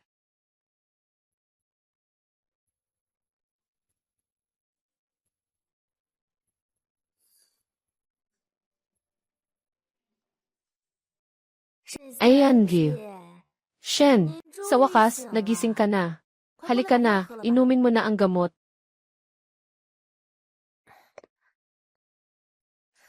Hindi mo alam. Gulo na sa labas. Anong nangyayari? Sinasabi sa labas, ang mga kalakal sa Treasure Pavilion. Ninakaw ng mahika. Simula 3 araw na ang nakalipas. Araw-araw sa umaga, may isang malaking grupo ng tao na nakaharang sa pintuan. Nais magbalik ng produkto. Ngayon, lalo pang dumami. Isang malaking grupo ng mga mamamahayag. Tingnan mo ang sitwasyon. Parang gusto nilang sirain ang Treasure Pavilion. Nasaan si Ginoo Gu? Hindi pa sumisikat ang araw. Umalis na siya kasama si Ginoong Chen. Wala na ang dugo ng mga mata. Pero nandyan pa ang aking 10 taong karanasan. Mixiang, kunin mo ang damit ng aking tagapangasiwa. Pupunta ako sa Treasure Pavilion. Hindi pwede, Ginoong Shen. Hindi pa gumagaling ang sugat mo. Kung malaman ni Ginoo Gu, bilang may-ari ng Zenbaoje, nandito na siya. Bilang tagapag-imbestiga ng Zenbaoje. Kailangan ko ring pumunta. Sa dilim, simula nang umakyat ako mula sa impyerno. Si Shen King Tong, hindi na natakot sa dilim. Sa pagkakataong ito, ako ang pumili ng labanan. Guyan Cao, huwag mong isipin na dahil sa yaman ng pamilya mo, ay maaari kang mang-api ng iba. Itong gintong lalagyan ay hawak ng engkanto na babae. Kinabukasan ng binili ko. Naging sakit ang nanay ko. Hindi ba't parang isang sumpa ito? At itong sikat na painting mula sa Tang Dynasty. Malaki ang binayad ko para dito. Pero nang ipatingin sa isang tao, sinasabi na peke ito. Parang bulag na humahawak ng kayamanan. Para kayong bulag na humahawak ng elepante. Sinasabi niyo lang ang mga walang kabuluhan. Tindahan ng mga yaman. Kung hindi niyo ako bibigyan ng paliwanag ngayon, babasagin namin ang tindahan niyo. Ibigay mo ang mangkukulam. Inililihim ni Guyan Cao ang mangkukulam. Hindi rin naman mabuting tao. Nalulugi pa. Mga kaibigan, huwag mag-alala. Totoo o peke ang bagay. May sariling kasagutan. Ngayon, kung ako ang may kasalanan, ako ay handang magbayad ng 10 beses na kabayaran. Pero kung may maghahasik ng intriga dahil dito, ako, hindi magpapatawad. Katungkulan ng publiko. May tagapagpatingkad ba kayo sa Treasure Pavilion? Yung mamamatay tao na si Huang Jinrong. Nakikita kong gusto mo lang magpaliban ng oras. Walang hiya. Paano mo maaring magsalita ng ganyan? 他就是想包庇他，就是。 Narito na ang demonyang babae. Narito na ang demonyang babae. Narinig ko, may gustong magturo sa akin ng mga patakaran ng Treasure Pavilion. May mga nagdududa sa akin, si Shen Qingtong, sa pag-alam ng mga kayamanan. Sinasabi pa rin na ako ang naglagay ng mahika sa inyong mga antigong bagay. Para siraan kayo, na ang inyong pamilya ay masira at mamatay. Ang gintong palayok ni Boss Wang. Ang sikat na painting mula sa Tang Dynasty ni Boss Li. At sino pa? Ipakita nyo na lahat. Ngayon, gagawin ko ito sa harap ng lahat. Muli kong susuriin. Talagang totoo, hindi ito peke. Ang peke ay hindi rin totoo. Sinasabi ko na ito ng maaga. Kung may sinuman na sadyang magpapakalat ng chismis. Nasira ang reputasyon ng aking tanggapan ng mahahalagang bagay.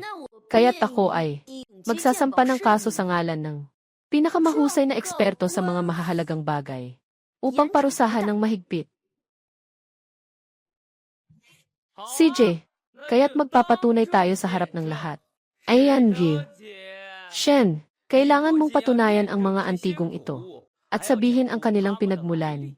Kung hindi, baka mahirapan kang makumbinsi ang iba. CJ, tara na. Huwag mag-alala. Nandito ako. Salamat. Ito ay isang taktika ng maraming tao. Hindi ako naniniwala. Ikaw ay bulag. Walang pagkakamali.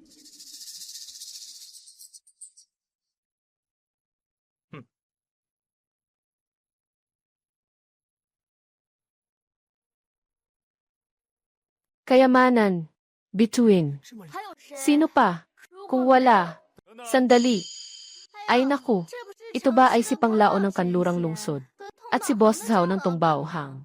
Nasa kamay nila ay, hindi ba ang sinasabing yin yang na bote? Ang boteng ito ay may isang yin at isang yang. Maaaring malaman ang kapalaran. Matagal na tayong hindi nagkita. Maraming taon na siguro. Magpapakuha ako ng larawan. Ako si Peng Suandao. Sa isang pagkakataon, nakuha ko ang boteng ito. Matagal ko nang naririnig ang iyong karunungan. Tara, ipakita ko sa iyo ang tunay at peke. Aba, swerte ko naman. Ako si Zhao Sihai, kailangan ko rin ng isang bote. Ang boteng ito ay iisa lang sa buong mundo. Pakitingnan nga ni Master Shen. Alam natin kung alin ang tunay at alin ang peke. Pareho talaga silang magkamukha. Nga. Talagang kasing-kasing talaga. Ay.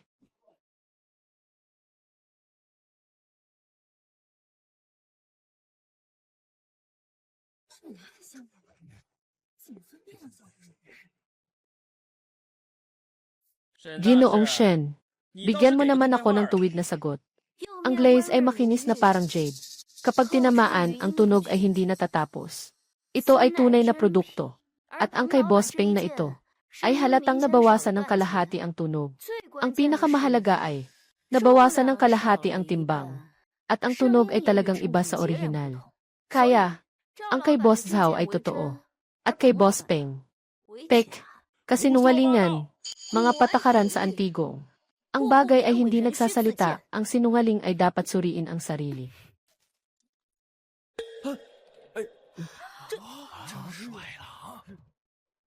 Tunay na luad ay gawa sa putik ng taihu.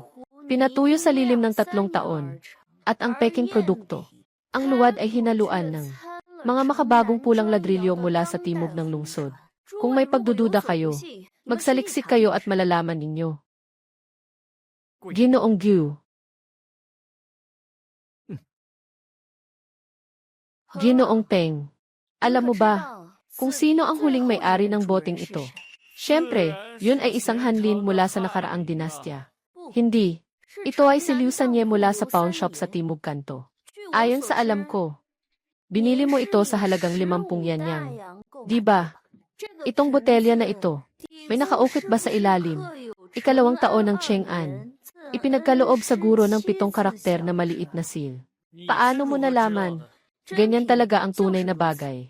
Ginoong Peng, sabi ko na ba ng malinaw?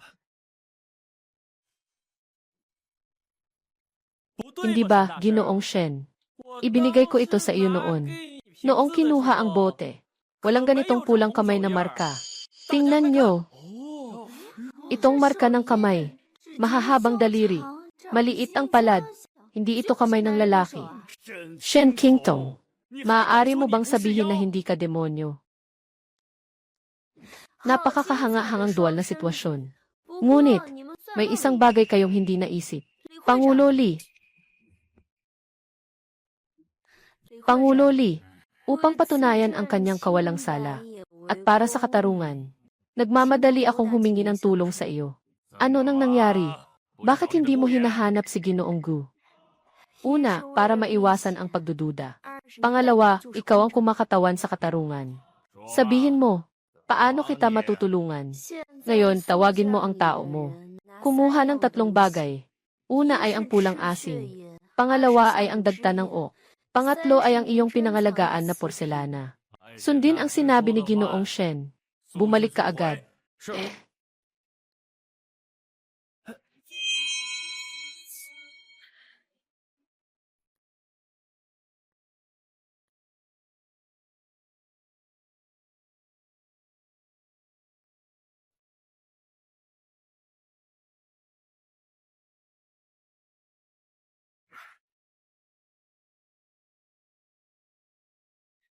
Ang dalawa ay magsasama.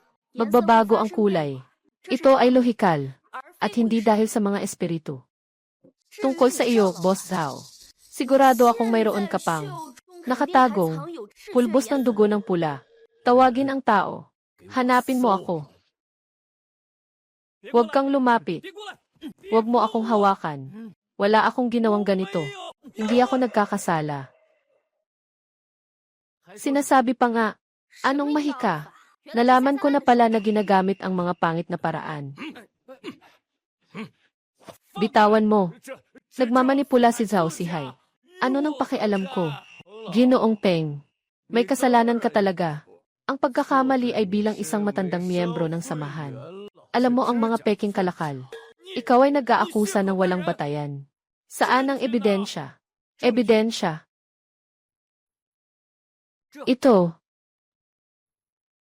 Ito ang ebidensya na kailangan mo. Ito ay mga pulang ladrilyo na kinuha mula sa pugon.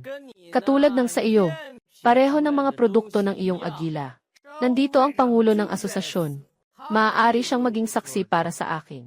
Ito ay isang kontemporaryong kagamitan sa imperial na hurno. Paano ito? Makikita sa iyong lumang bote. Ginoong Peng, alam mo na ang totoo. Magaling na may-ari ng Tongbao-hang tao. Tanggalin ang pangulo ng samahan ng mga negosyante. Mula sa kanyang posisyon bilang matanda, alisin si Zhao Sihai mula sa karatulan ng Tongbao-hang. Ipadala ang 2 tao sa gobyerno. Mahigpit na imbestigahan at parusahan. Inusig. Ginoo, ginawa ko lang ito dahil sa sinabi mo. Ginoo, tulungan mo ako. Walang hiya. Sa puntong ito, nagdaring kang siraan ang mga tao ng Gu. Hanapin si Chen Zong.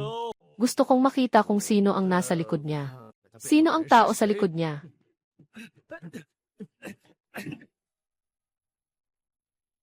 Ay, tunay ngang si Segundo Ginoo natin hindi ito akin. Pasensya na. Totoo, ito nga ang ginawa ng kapatid kong hangal. Ngungulit na kapatid ko. Mga bagay ngayon. Bilang isang tagapag-alaga ng pamilya, tiyak na lilinisin ko ang aming tahanan. At si Ginoong Shen. At sa inyong lahat. Isang paliwanag. Mabuti. Tawagin ang tao. Ihahatid ang 2 iyon palabas. Ayos. Nakakagalak talaga. Bitawan mo ako. Maghiwa-hiwalay na tayo.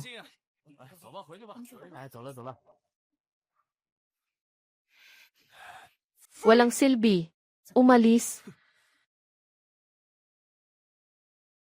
Ginoong Gu.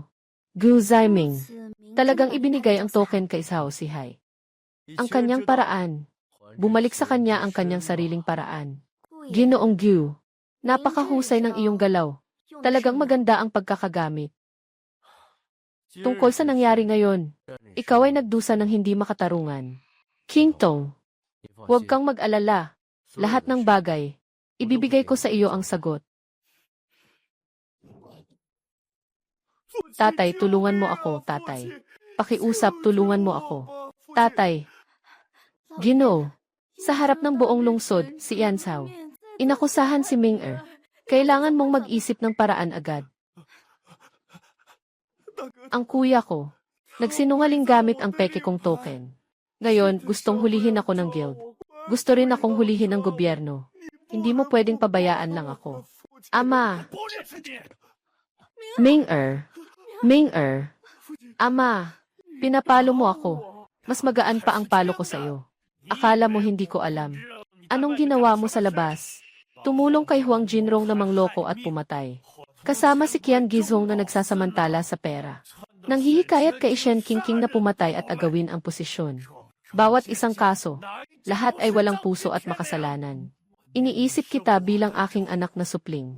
Pinipigil ko ang sarili ko dahil naaalala ko ang iyong kabataan. Binigyan kita ng pagkakataon. Pero ikaw, lalo ka pang naging mas masama. Ngayon, naglakas loob kang makipagsabuatan sa iba. Sinira mo ang reputasyon ng aming pamilya na umabot ng 100 taon. Wala ka bang pakialam sa pamilyang ito? Wala ka bang pakialam sa akin bilang iyong ama? Ginoo, Ning-er ay nalilito lang minsan. Inay, mapagmahal na ina, madalas nagkakamali ang anak. Ganito na si Ning-er ngayon. Ikaw ang may kasalanan dito.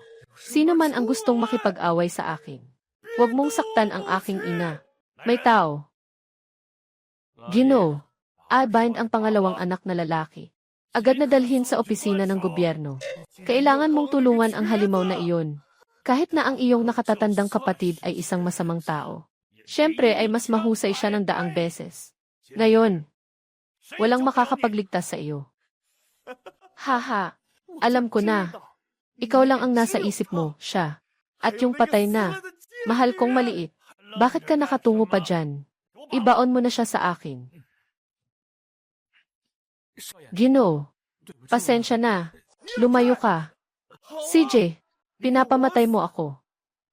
Ihahatid muna kita. Huwag. Ginoo.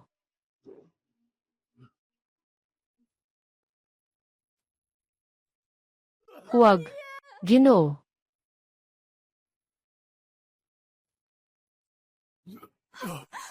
Ginoo. Ginoo. Ginoo. Ginoo. Bodig. Pinatay mo ang iyong ama. Tapos na ang pamilya Gu. Tapos na tayong lahat. Siyang may kasalanan nito. Ina. Ina, ano ang gagawin ko? Darating na ang mga tao mula sa opisina. Huwag ka nang umiyak. Kung ayaw mong mamatay, sumama ka sa akin. Bilisan mo. Tayo na. Ginoo. Ginoo. May tao. Mabilis, may tao. Dalhin agad ang Ginoo sa ospital. Ipaalam kay Ginoo. Mabilis. Sandali, nanay. Sama si King. Anong oras na ba? Bakit ka pa niya pinapakialaman?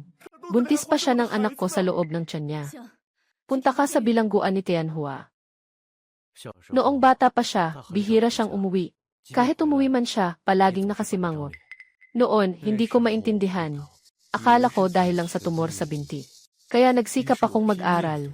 Nagpursige akong kumita para sa negosyo. Para lang mapansin niya ako ng mas madalas. Pagkatapos, nalaman ko tungkol sa ina ko. Kaya nagsimula akong maghinanakit sa kanya. Sa mga taong ito, nabuhay ako hanggang ngayon dahil sa galit na ito. Ngunit ngayon nakita ko siya. Nakahiga siya doon na puno ng dugo. Nakaramdam ako ng awa sa kanya. Nakakatawa ba? Yan Ziu. Ang galit at awa ay maaaring magkasama. Siya ang iyong ama. Koneksyon ng dugo. Ang pagkakaroon ng awa ay likas na katangian ng tao. Ngunit ang mga ito ay hindi nagbubura. Nang katotohanan na siya ay nakasakit sa iyong ina. Ikaw ay mas may pagkatao lamang kaysa sa kanila. Buti na lang at nandyan ka. Kahit na nakakita na ako. Ngunit nawala ang aking kakayahan. Hindi mahalaga na nawala ang kakayahan. Tulad ngayon, Nawala ang kakayahan mo. Pareho lang ang halaga. Hindi ka pa rin mas mababa kaysa dati. Mas matatag ka kaysa sa akin. Ito ang kauna-unahang pagkakataon ko. Ang ganda ng iyong hitsura. Ito rin ang unang pagkakataon na nakita ko ang iyong anyo. 明儿，你照顾 Ingatan mo si King King. Mag-aayos lang ako ng mga bagay. Zaiming, bakit bigla kang mag-aayos ng mga bagay? Ano bang nangyari? Ngayon tayo. Kailangan mong umalis dito agad. Bakit? May nangyaring masama sa bahay. Patay na ang tatay ko. Patay na si Ginoo Gu. Sino nang matapang na ganito? Sino nang may lakas loob na gambalain si Ginoo Gu? Ano ba talaga nang nangyari? Hindi ako ang pumatay. Wala akong balak na patayin siya. Pero gusto niyang ipasa ako sa mga otoridad. Nakaluhod akong nagmakaawa sa kanya. Sabi niya, mas mabuti pa ako sa tumor na iyon. Siya ang nagpilit na patayin ako. Siya ang nagdala sa akin sa matinding sitwasyon. Ikaw ang pumatay kay Ginoong Gu. Hindi ako ang pumatay sa tatay. Zaiming, Zaiming, Zaiming, huminga ka muna. Umupo ka at magpahinga. Magpahinga ka. Gu Zaiming, ngayon ay nasa iyo na rin.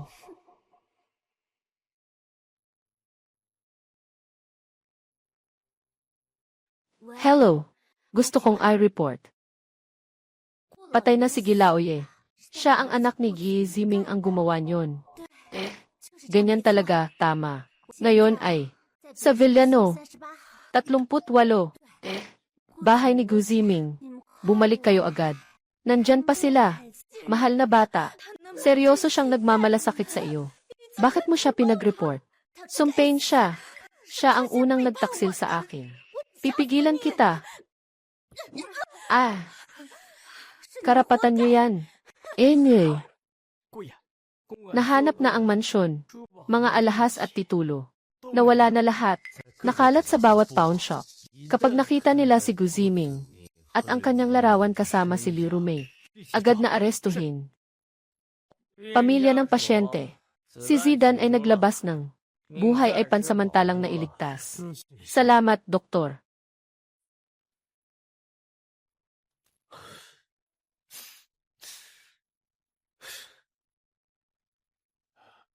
Zaiming, ako ito. Si Yan Sao ito. Akala ko hindi ka na darating. Kailangan ng mukha ng pamilya Gu. Mayroon talagang kailangang sumuporta.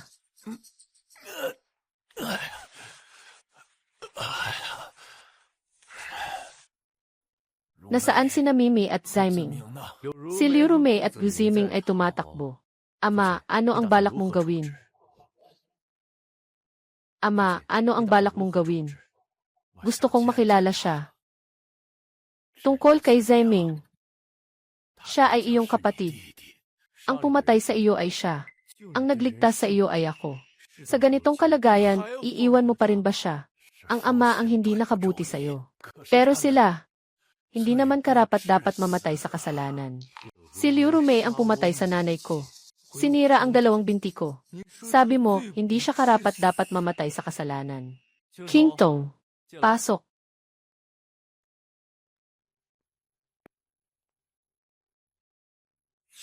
Itong Jade Huan ang dahilan kung bakit ako ipinanganak na may sakit sa paa. Ang laso nakarayom sa Jade bracelet. Ito ang pangunahing dahilan kung bakit ako nalumpo noong nakaraan. May katibayan na walang duda. Sasagutin mo pa ba? Ang babaeng ito ay hindi kilala ang pinagmulan. Ang kanyang mga sinasabi, hindi ka panipaniwala. Ginoo Gu, ang pinagmulan nitong Jade. May tala sa Treasure Pavilion. At ang pulseras na ito ay madalas isuot ni Liu Rumei. Kayo at siya ay magkasama araw-araw. Hindi posibleng hindi niya makilala. Talagang magaling ang pamilyang Liu sa mga mekanismo at lason. Noong nagkasakit ng malubha ang iyong ina, siya ang tumulong sa iyong ina. Kahit na humingi ng tulong ang iyong ama, patawarin mo na sila. May plano na ako tungkol dito. Huwag ka nang mag-alala. Shenzong. Hanapin sila, mag-ina. Agad na ipatupad. Walang ititirang buhay.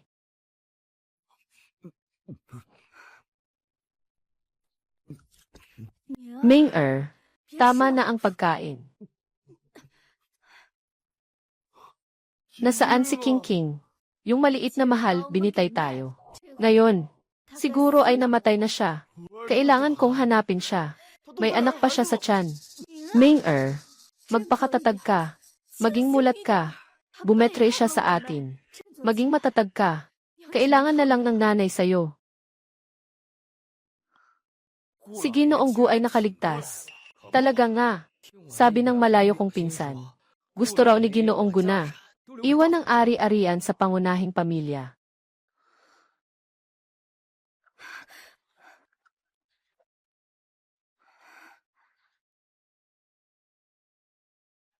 Ming-er, maghintay ka lang. Ang ina ay magdadala sa iyo sa mga ulap. At pagkatapos ay ibabagsak ka sa impyerno.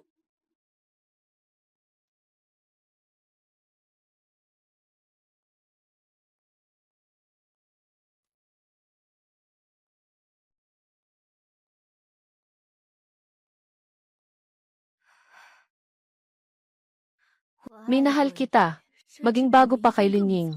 Ngunit noon, siya lamang ang nasa isip mo. Nakuha ko rin, na mahalin mo ako, at nagkaanak para sa iyo. Sa buhay na ito, sapat na ako. Tulad ng kilay, gising ka na.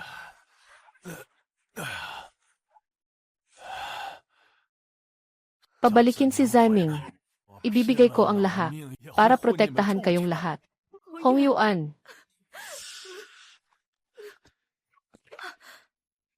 Bumalik ka pa. Huwag kang lumapit. Kung hindi, papatayin ko siya. Rumi. Kalma ka lang. Ilagay mo muna ang kutsilyo. Ano ang gusto mo? Sabihin mo sa akin. Gusto kong pirmahan mo ang kasunduan. Para kay Ming-er na magmana sa pamilya Gu. At para kay Guyanzhou na sumulat ng garantiya. Nakusang loob na isinusuko ang lahat sa pamilya Gu. Umalis sa Nancheng. At huwag nang bumalik kailanman. Pipirma ako. Chenzong. Ibigay mo sa akin ang papel at lapis. Tao. Ipasok siya. Ming-er. Ina. Ama. Kapatid na lalaki niya. Buwis buhay na bagay. May mukha ka pang umiyak. Yung 3 palo na ibinigay mo kay King Tong. Ngayon, kailangan kong ayusin ito sa'yo. Chenzong. Putulin mo ang 3 daliri niya. Gagawin mo ba? Kung gagawin mo ang anumang bagay kay Ming-er. Ngayon din, papatayin ko siya. Papatayin ko siya. Sakto, mamamana ko ang Gu family. At pagkatapos ay ipapadala kita sa mga opisyal. Tungkol sa iyong mahal na anak. Gagawin kong mas masahol pa ang kanyang buhay. Sandali lang. Ginoo, ingatan mo ang aming anak. Ano ang balak mo? Bilang isang ina, hindi ko siya naituwid. Handa akong ipagpalit ang buhay ko. Huwag, inay. Huwag. Ilabas mo na. Ilabas mo. Wala na ang ina sa hinaharap. Kailangan maging matalino si Ming-er. Huwag. Ina.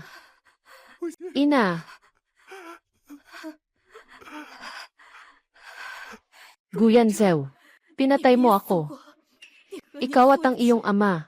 Walang pag-asang makipagkasundo sa buhay na ito. Mag-ingat ka, Ginoong Gu. May. Bitawan mo ako. Hindi iyon kutsilyo. Hindi iyon kutsilyo, Hindi niya nais na patayin ka. May. Magising ka na.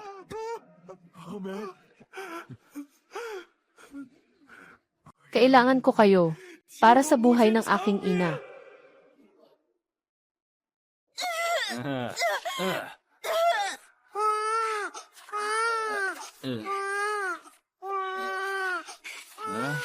Bata. Aking anak. Sanggol. May mata ang Diyos. May anak na ako. Ano ang balak mo? Ang anak ko. Anong anak mo? Kung nakuha ko, akin na to. Ibalik mo ang anak ko, ibalik mo ang anak ko. Ang anak ko, ang anak ko.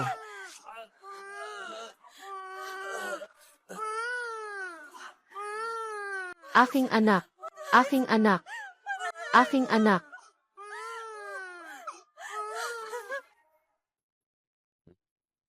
anong nangyari? Kagabi ang ikalawang anak. Pinatay si Lolo. At nangakong gagantihan ang buong pamilya Gu. Mahal kong maliit. Magpadala ng tao para hanapin.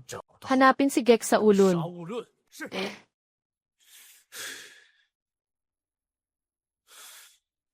Inay,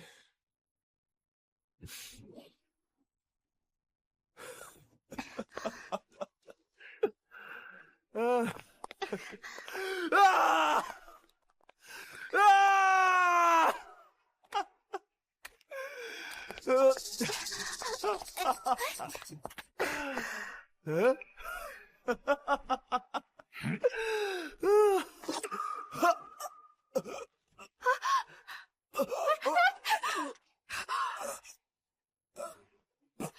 may namatay. Ah,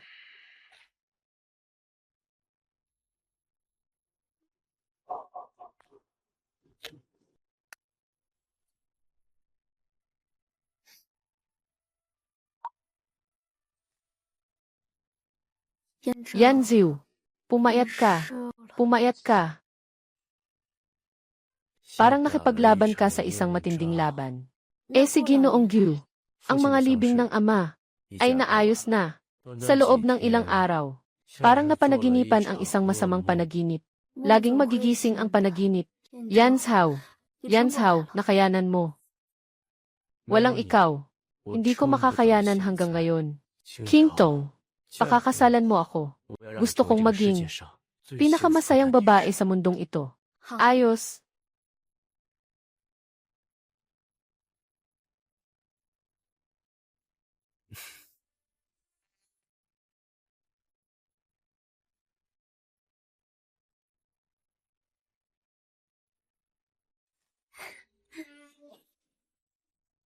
Inaanyayahan ang bagong kasal na magpakitang gilas.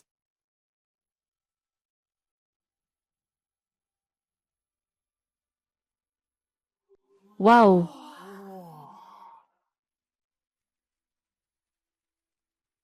Wow, ang ganda ng bagong kasal. Congratulations! Binabati kita. Ang ganda. Ang ganda ng bagong kasal. Binabati kayo. Sa wakas ay nagtagumpay. Talagang bagay na bagay ang bagong kasal. Swerteng lalaki at magandang babae.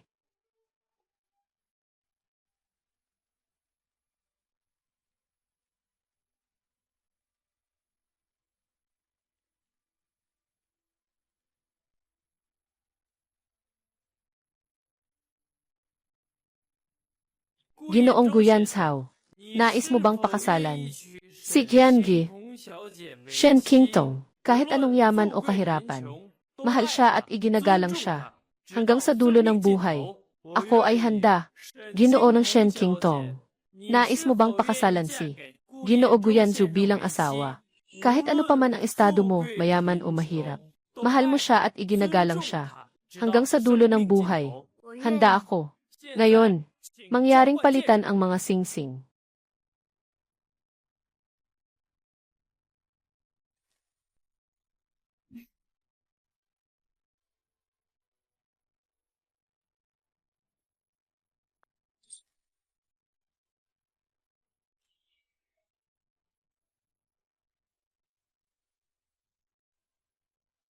Ngayon ay inihahayag ko, Ginoong Guyanzhao at Ginang Shen Qingtong ay ikinasal na. Nyong, maaari mo nang halikan ang iyong nobya. Ayos. Sobrang saya. Ayos lang. Sobrang saya. Congratulations, congratulations.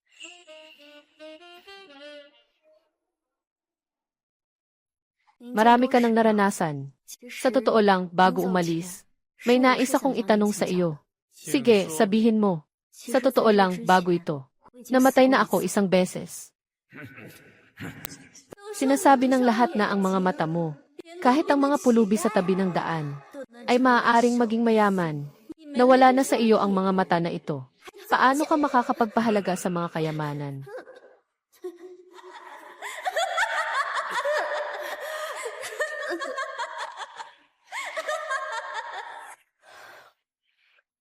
Ganito ang nangyari. Naniniwala ka ba sa pagbabalik ng kaluluwa sa katawan? Kung pagbabalik ng kaluluwa ang pag-usapan, mas mabuting sabihing ito ay doble ang personalidad. Doble ang personalidad. Noong ikaw ay nawalan ng malay dati, napansin ko sa iyong isipan na tila may isa pang personalidad, ngunit ang personalidad na iyon ay patay na. Naisip mo na ba na ang mga mata ni Shen Qingtong ay tinanggalan? Ay talagang patay na. At ikaw, mula simula hanggang wakas ay ikaw. Yung batang babae na ulilang nakatira sa labas. Hindi muling nabuhay mula sa bangkay, kundi may double personalidad. Siguro. Sister, napatay na ba? Ni Shen Qingqing. Ganito ka lang bang tititig at tititig lang? Na walang gagawin. Pero ano ang magagawa ko? Ano ang magagawa ko? Gusto mo bang tulungan ang kapatid na maghiganti? Gusto ko. Gusto mo bang makatakas mula sa mga demonyo ng Wang? Gusto ko. Pero, hindi ko kaya. Kaya ibigay mo na lang sa akin ang katawan mo. Ayaw ko. Ikaw ang ako. Ako ang ikaw. Sa isang katawan, hindi pwedeng may dalawang tao. Sa pagitan natin, kailangan may isang umalis. Maaari mo bang tulungan ang ate mo na maghiganti? Maaari mo bang tulungan siyang makatakas mula sa mga demonyo? Kaya ko. Dahil ako si Shen Qingtong. Ikaw ang pinapangarap kong maging. Mula pagkabata. Matapang na Shen Qingtong. Babantayan ko ang mga taong dapat nating protektahan. Pabayaran ko ang mga masamang tao sa kanilang mga kasalanan. Mabubuhay ako sa dapat nating anyo. Alainan.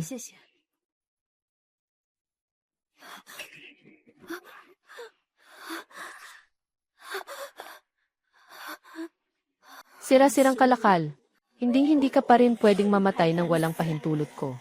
Shende, agad siyang ilabas.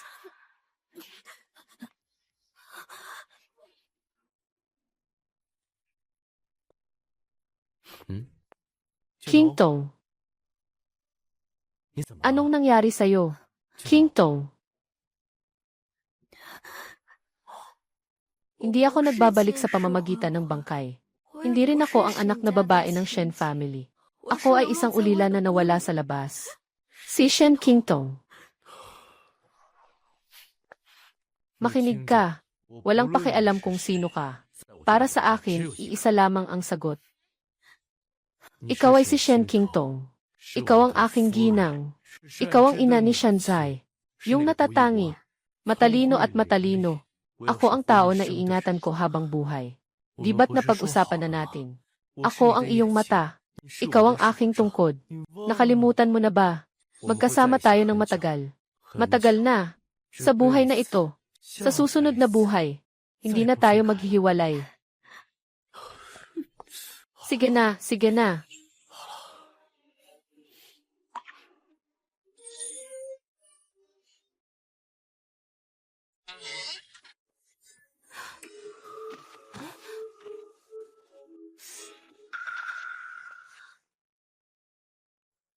Ah,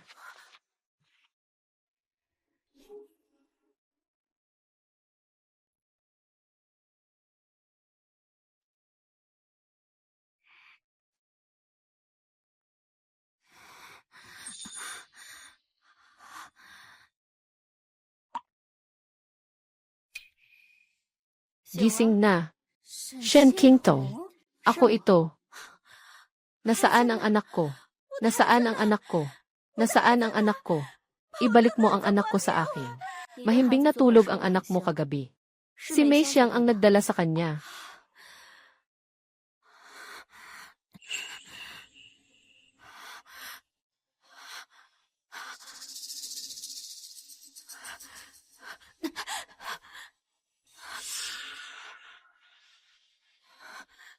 Ang bata ay walang kasalanan. Siya ang dugo ng pamilya Gu. Pakiusap, pakitunguhan mo siya ng mabuti. Pakiusap. Pakiusap. Pakiusap na.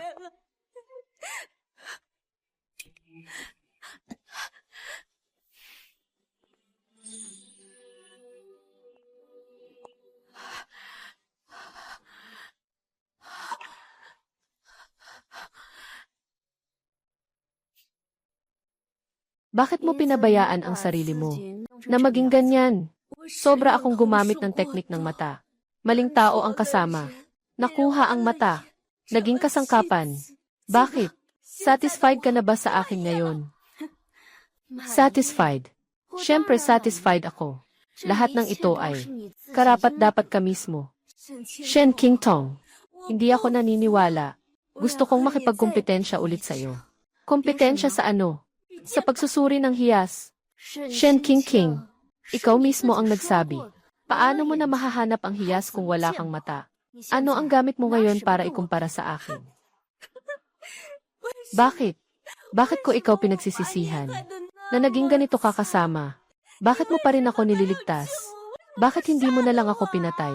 Madali lang kitang patayin tulad ng manok. At mayroon akong libu-libong paraan para pahirapan ka. Ngunit, hindi ako kailanman magiging tulad ng isang tao katulad mo.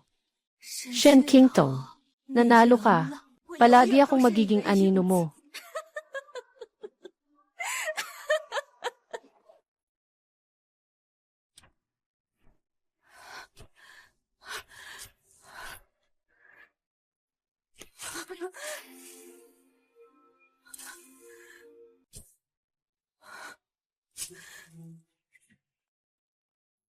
Magbigay tayo ng pinakamainit na palakpak para batiin ang ating bagong pambansang eksperto sa mga alahas na si Gian Yi, Shen Qingqing.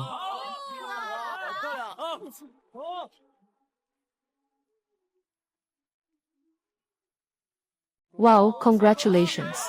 Ang galing. Talagang hindi ka nagkamali, kapatid ko. Salamat, ate. Ngumiti ang dalawang iyan. Shen, ayos. Ganito lang. Napakaganda. Isang-isa pa. Talagang magaganda ang dalawang iyan.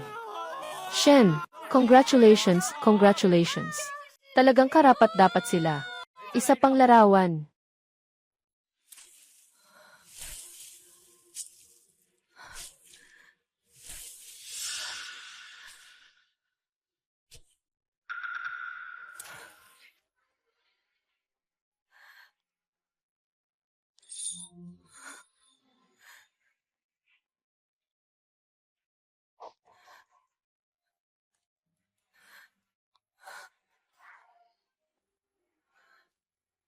Talo ako.